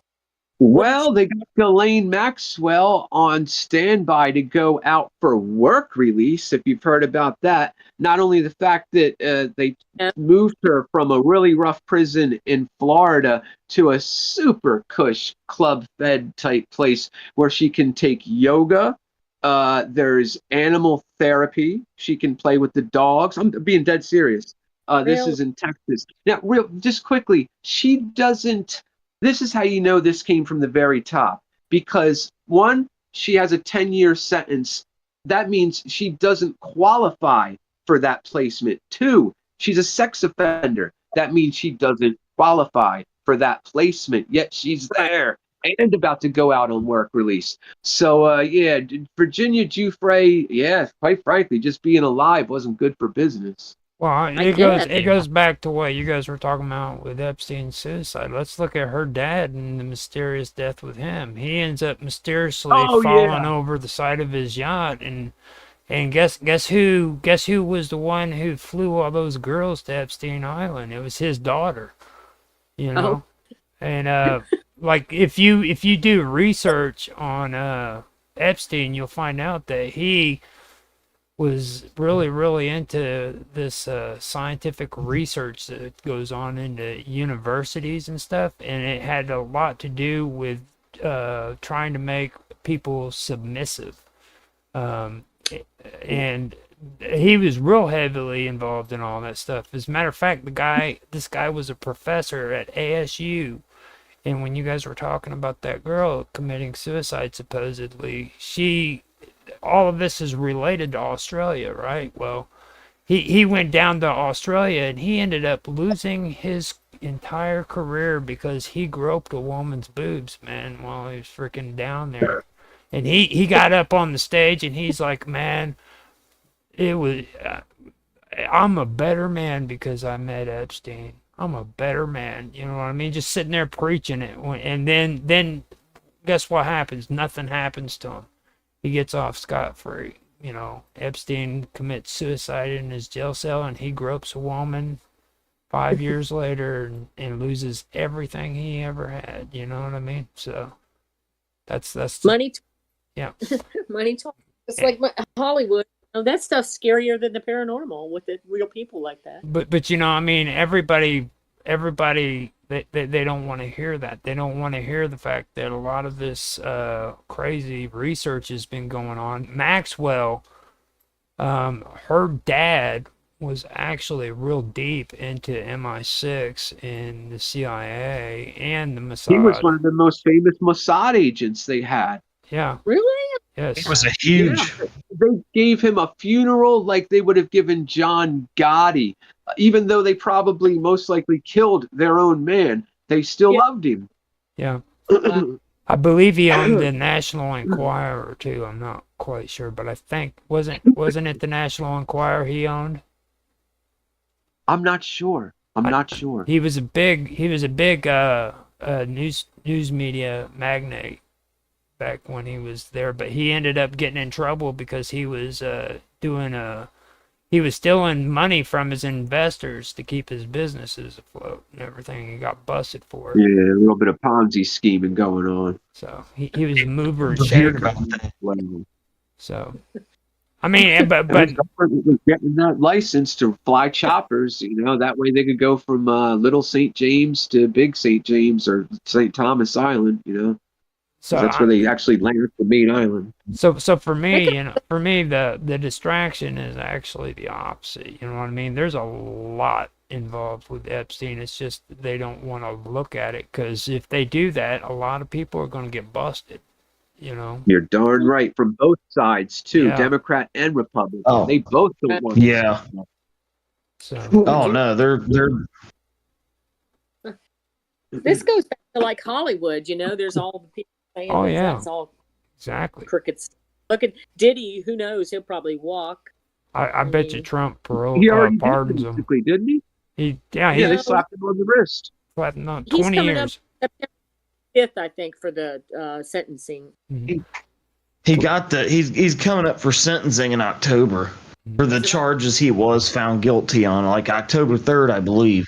Mhm. And There was 5 charges, and the hardcore charges they found him not guilty of. They're probably just going to give him time served. They probably won't do a day. He's already done all that.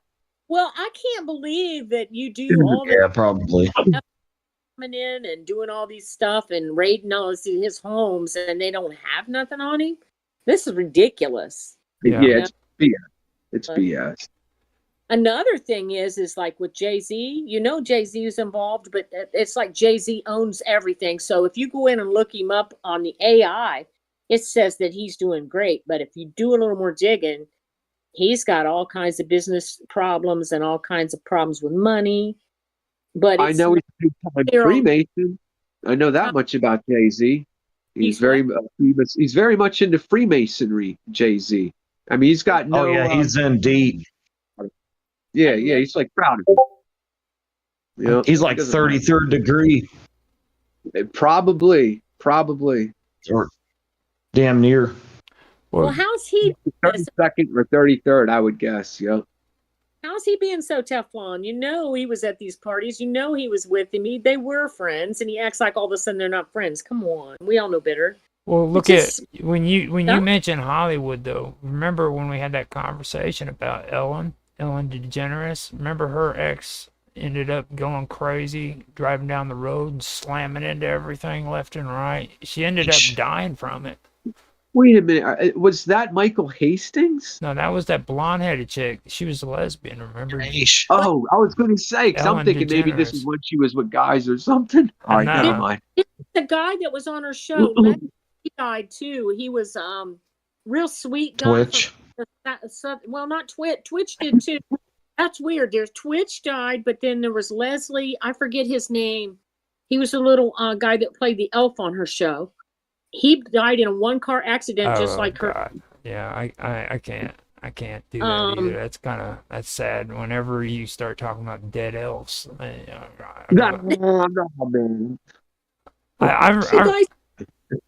mean, during COVID, he had a big show where everybody. I didn't watch him, but he had a show where he'd get on and everybody loved him. But he was on he was on a big sitcom a long time ago with Grace. Grace, I think.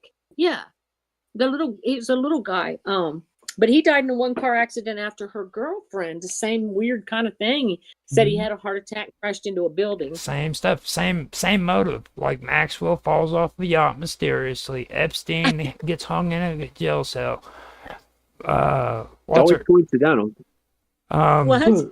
Yeah, that That's all coincidence. well, No, she's gone now. She's retired, and Ellen is, and went to Europe or something, didn't she? Ellen's set up on the. She's set up and good to go for the rest of her life. She sold herself to the devil, man. She signed the contract. It's over. She sold herself to Satan, You know. Well, they the god of the world. do, but I'm sure Jay-Z has. Do you know how much money these people funneled into her shows so that she could do those giveaways? And she's owned by Billions. MGM. Right? Right. Yes, exactly. You know exactly where I'm going with that. Same people that did the 91 Root Fest, etc. I don't know if they did it, but was involved with it, etc. Like That guy Jose Campos goes down to Mexico, comes back a week later, 40 pounds lighter, wearing glasses, and no longer will he go on all the news programs he said he would. Now he will only go on Ellen DeGeneres, and that's it. And it just so happens that she was owned by the MGM Grand. I mean, again, more coincidences, right? They were handing out Yes, they were handing out millions of dollars in prizes every week, okay, on her show. All those prizes she was handing out, that money had to come from somewhere. Right. You know. So Well, we were going to talk about some ghosts, but there's Same. people scarier. well, same with Oprah. That was yeah. Well, yeah. she was another one. Oprah, I think if she would have ran for president, she would have won. Being honest with you, I really Sadly, not saying that I approve of it or not, but like she has way more power than a lot of people think she does. That's my theory. She has too much power. She wouldn't do good as a president with having 20 handlers, 10 of which she never even met before. I don't think she would anyway. Yeah. no. She might have gotten up there on the podium and said some stuff that she wasn't supposed to say. Cause You're doggone right. Plus, remember all the exposure work she did in the 80s that's kind of sort of got her famous. All the satanic panic and all that stuff. Dr. Michael Aquino and Richard Ramirez and all that stuff. Mm-hmm. There's one thing I agree with Oprah on, though, is that Michael Jackson was a pedophile, and I do too. So, yeah. I mean, I just don't know. Yeah, I mean, I just 50-50. think that's my personal opinion. A lot of people don't. Maybe even 60-40, he didn't do it. But that's just me. I don't know. But I mean, so she's supposed to be a survivor of that kind of abuse, and there's a couple guys that came forward after he passed away, and she had them on her show, and she believes it. So I mean, I do think that's true, but anyway, back to scary stuff. We were talking about with 9/11. Do you know how many people just 1 minute or something or being late to work saved their lives though? Because my boyfriend was telling me about a man that he knew because he grew up in Harlem that was I think he went back to his house to get his key or something. He forgot something, and so he wasn't in the building, or he would have been.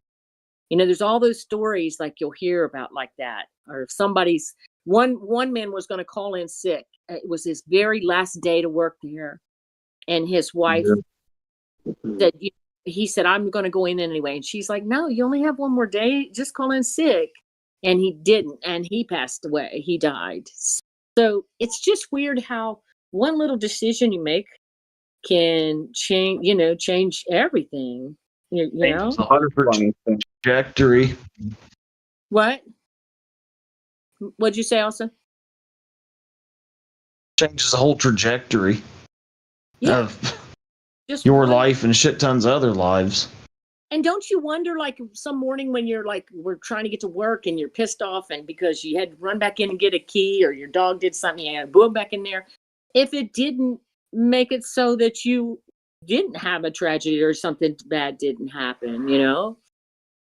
It's weird how one little 5 minutes a minute can make a difference.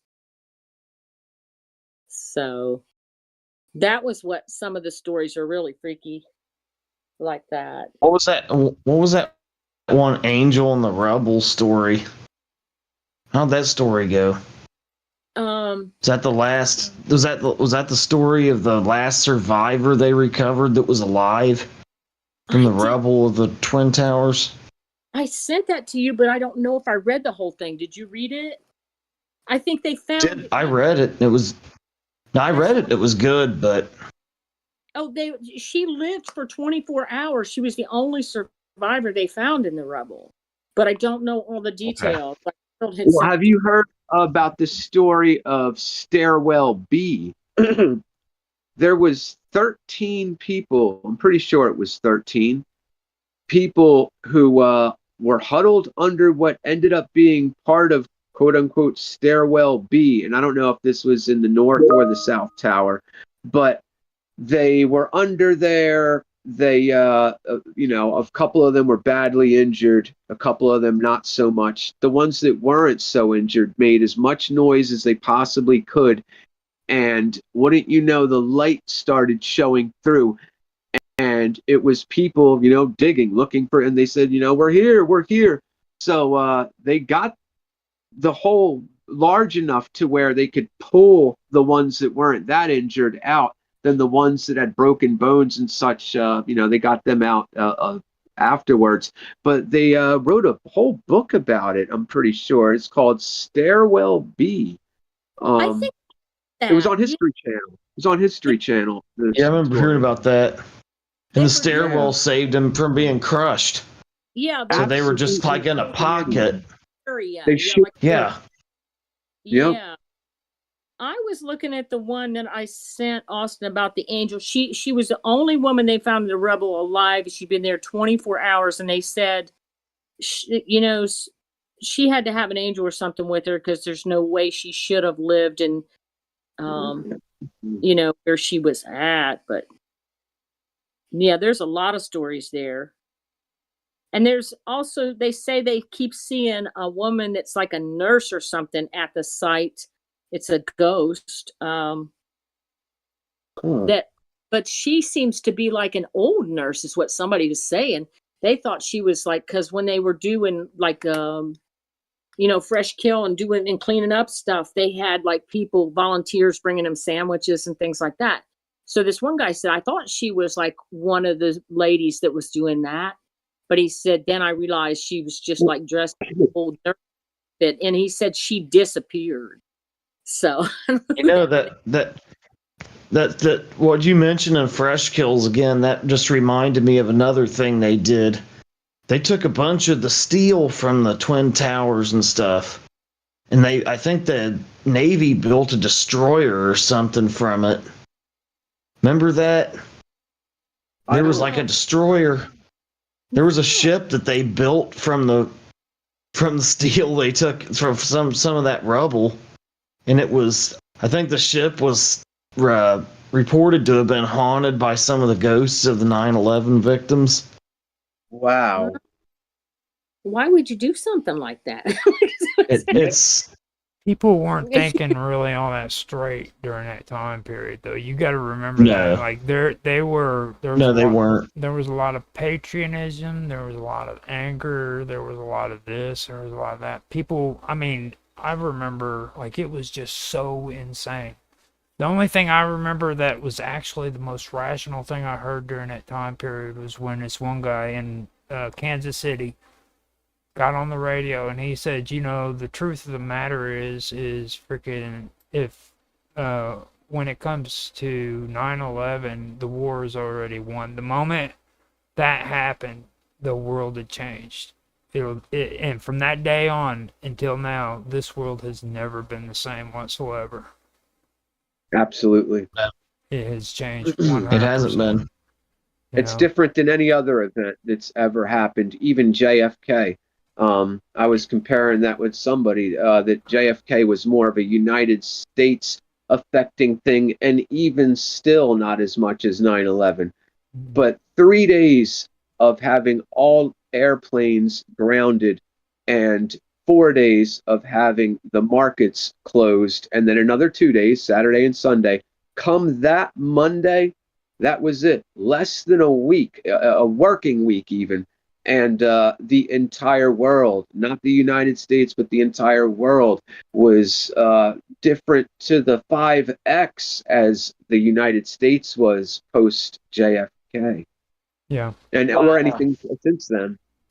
I Yeah, wouldn't I even. remember how it was before then and how it's been since, and it's never been the same. Right, and I wouldn't even say that Pearl Harbor comes close. Everybody compares it, but I don't agree with that one bit. I think this is way, way worse than what Pearl Harbor even was, to be honest. Yeah, you can't even compare the two. You know? No. Because Pearl Harbor was military deaths. This was civilian. Yeah. This was civilian deaths. I think that's an aspect of it that makes it a lot worse.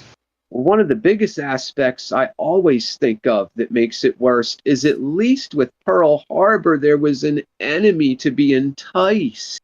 Here, we lied and said there was an enemy to be enticed, but did it Oh yeah, that's another horrible aspect. Mhm. I mean, my word, that's what I couldn't even wrap my head around as a 21-year-old or even 25-year-old or whatever. When I was 37, I don't know, maybe I was a little more, ready to take that type of information in. But the cognitive dissonance it was impossible. It was just impossible. Oh yeah, it's incredible how warped the whole thing was.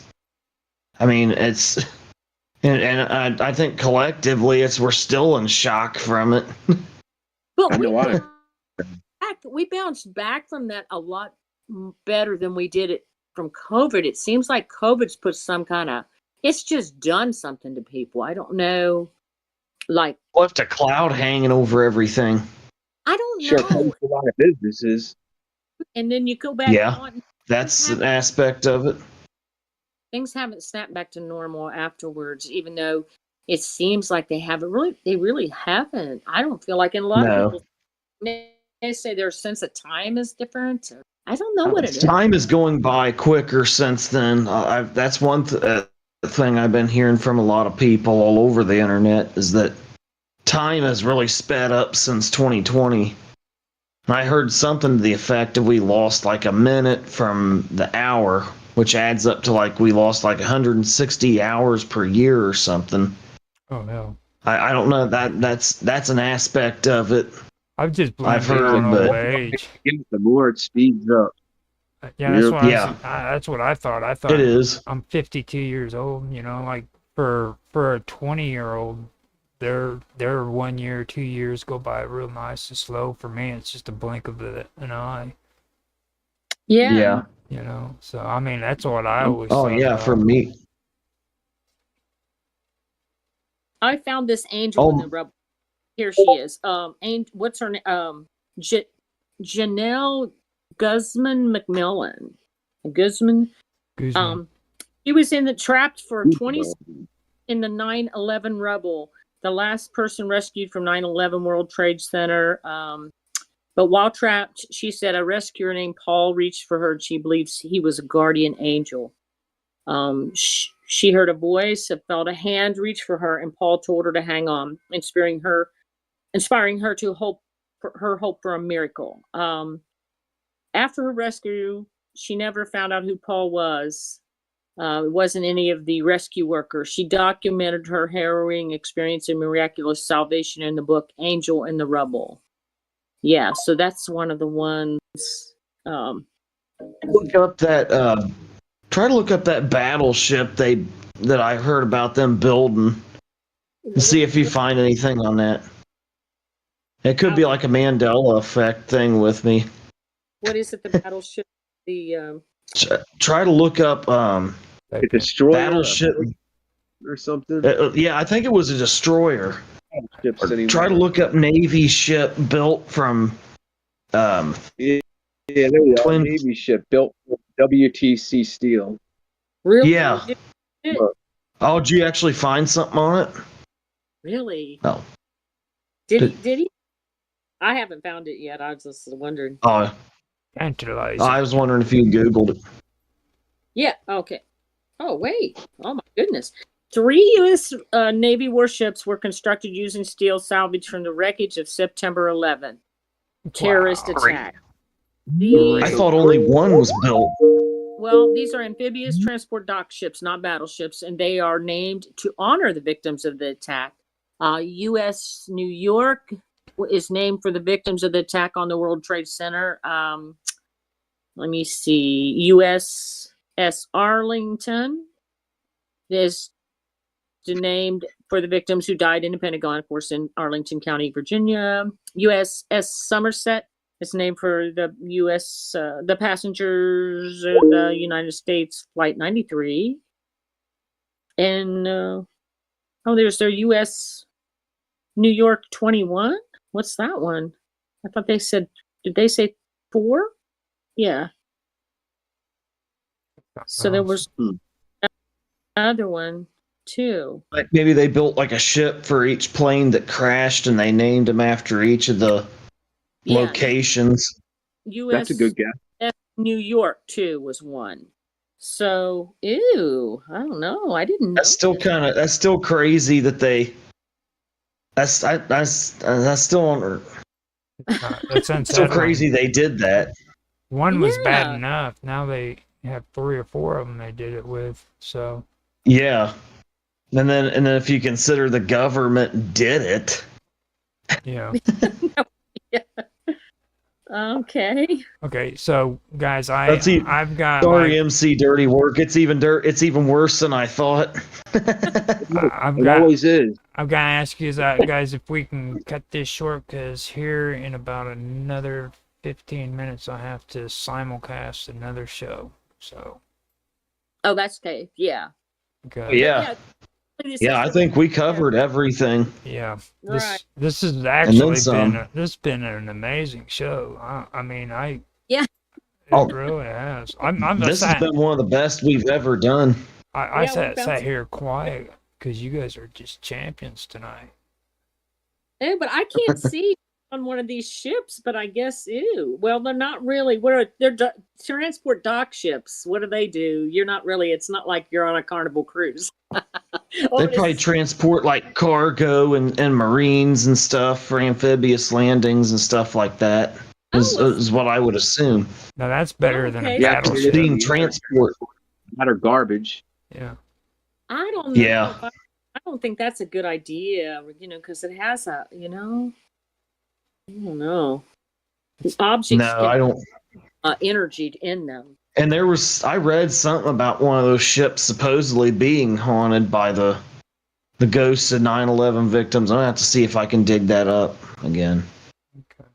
This is something I learned, by the way. Thank you. I haven't heard all these stories about these hauntings in context with 9/11, though, of course, you would imagine there would be. So interesting. Very interesting. Yeah, that's a cool aspect of it too. Yeah, we'll have to get on your page and maybe send some, or I can get in touch with some of those. And that reminds me, on Discord, MC, I sent you an invite to the Wonderful World of Weirdness a while back. If it's expired, let me know, and I can add you in on it again. That way you can talk directly to us right there on the thing. Yeah. And so how can we reach you with those stories or whatever? You can reach me at Telegram, Discord. I do a show called The D Program Friday, Saturday, and Sunday mornings on D Live exclusively, though we'll be simulcasting to Rumble and other places soon. 10 a.m. to 2 p.m. Eastern Standard. You can find me at MC_Dirty Work at Instagram, Twitter, Jason Quigley, other people know me as, Facebook or whatever. But those are the best places to find me, pretty much. Roger always really trying to get a hold of me. Yeah, I love hanging out Roger, with send MC. us a link to his Discord. We can reach him on there. That's and I can look on Instagram too, probably. Yeah. That's okay. why. I got Okay. on Instagram. NC Dirty Work. Yeah, Jason Yeah, Quick.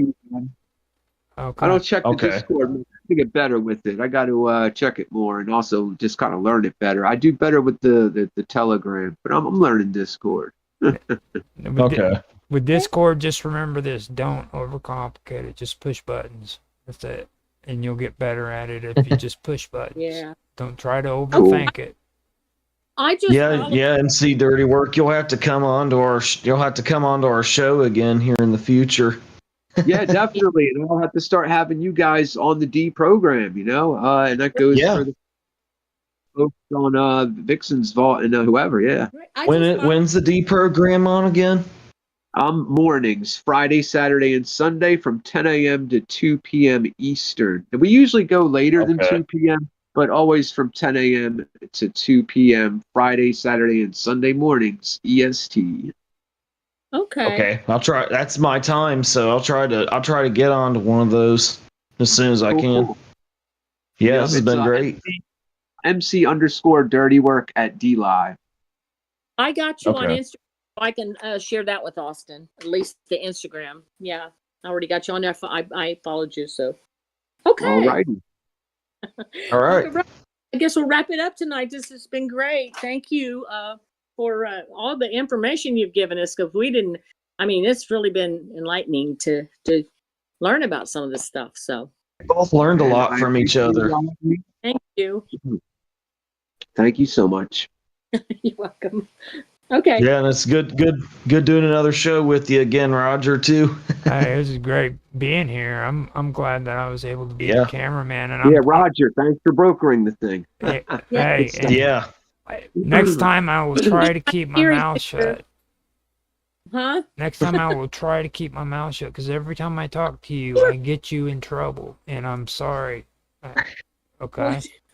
Me and you Who you did get in it. trouble? Summer. Me and her get in a Oh. conversation, and we just go way off mark, dude. All of us. This, You guys go off the beaten path. yeah, it's like. Yeah. What are you gonna use that picture I sent you for? Did you say you're gonna use it for? Now, if you can send me more of those, I can make slideshows for the fireside, Oh, fireside All right. stories, and that picture right there is actually the background to this stream right here. So, cool. Yeah, that'll be good. so That's gonna be really good. it looks really good right now. I mean, I'm watching it right Yeah. now, and it looks beautiful. Yeah. It really does. We Yeah. got the creepy Yep. cornfield. I miss living Creepy out there. cornfield. Yeah. I love it. So, okay. Well, thank you. And I'm gonna go. Talk to you guys later. Great show. Thanks for coming on, MC Dirty.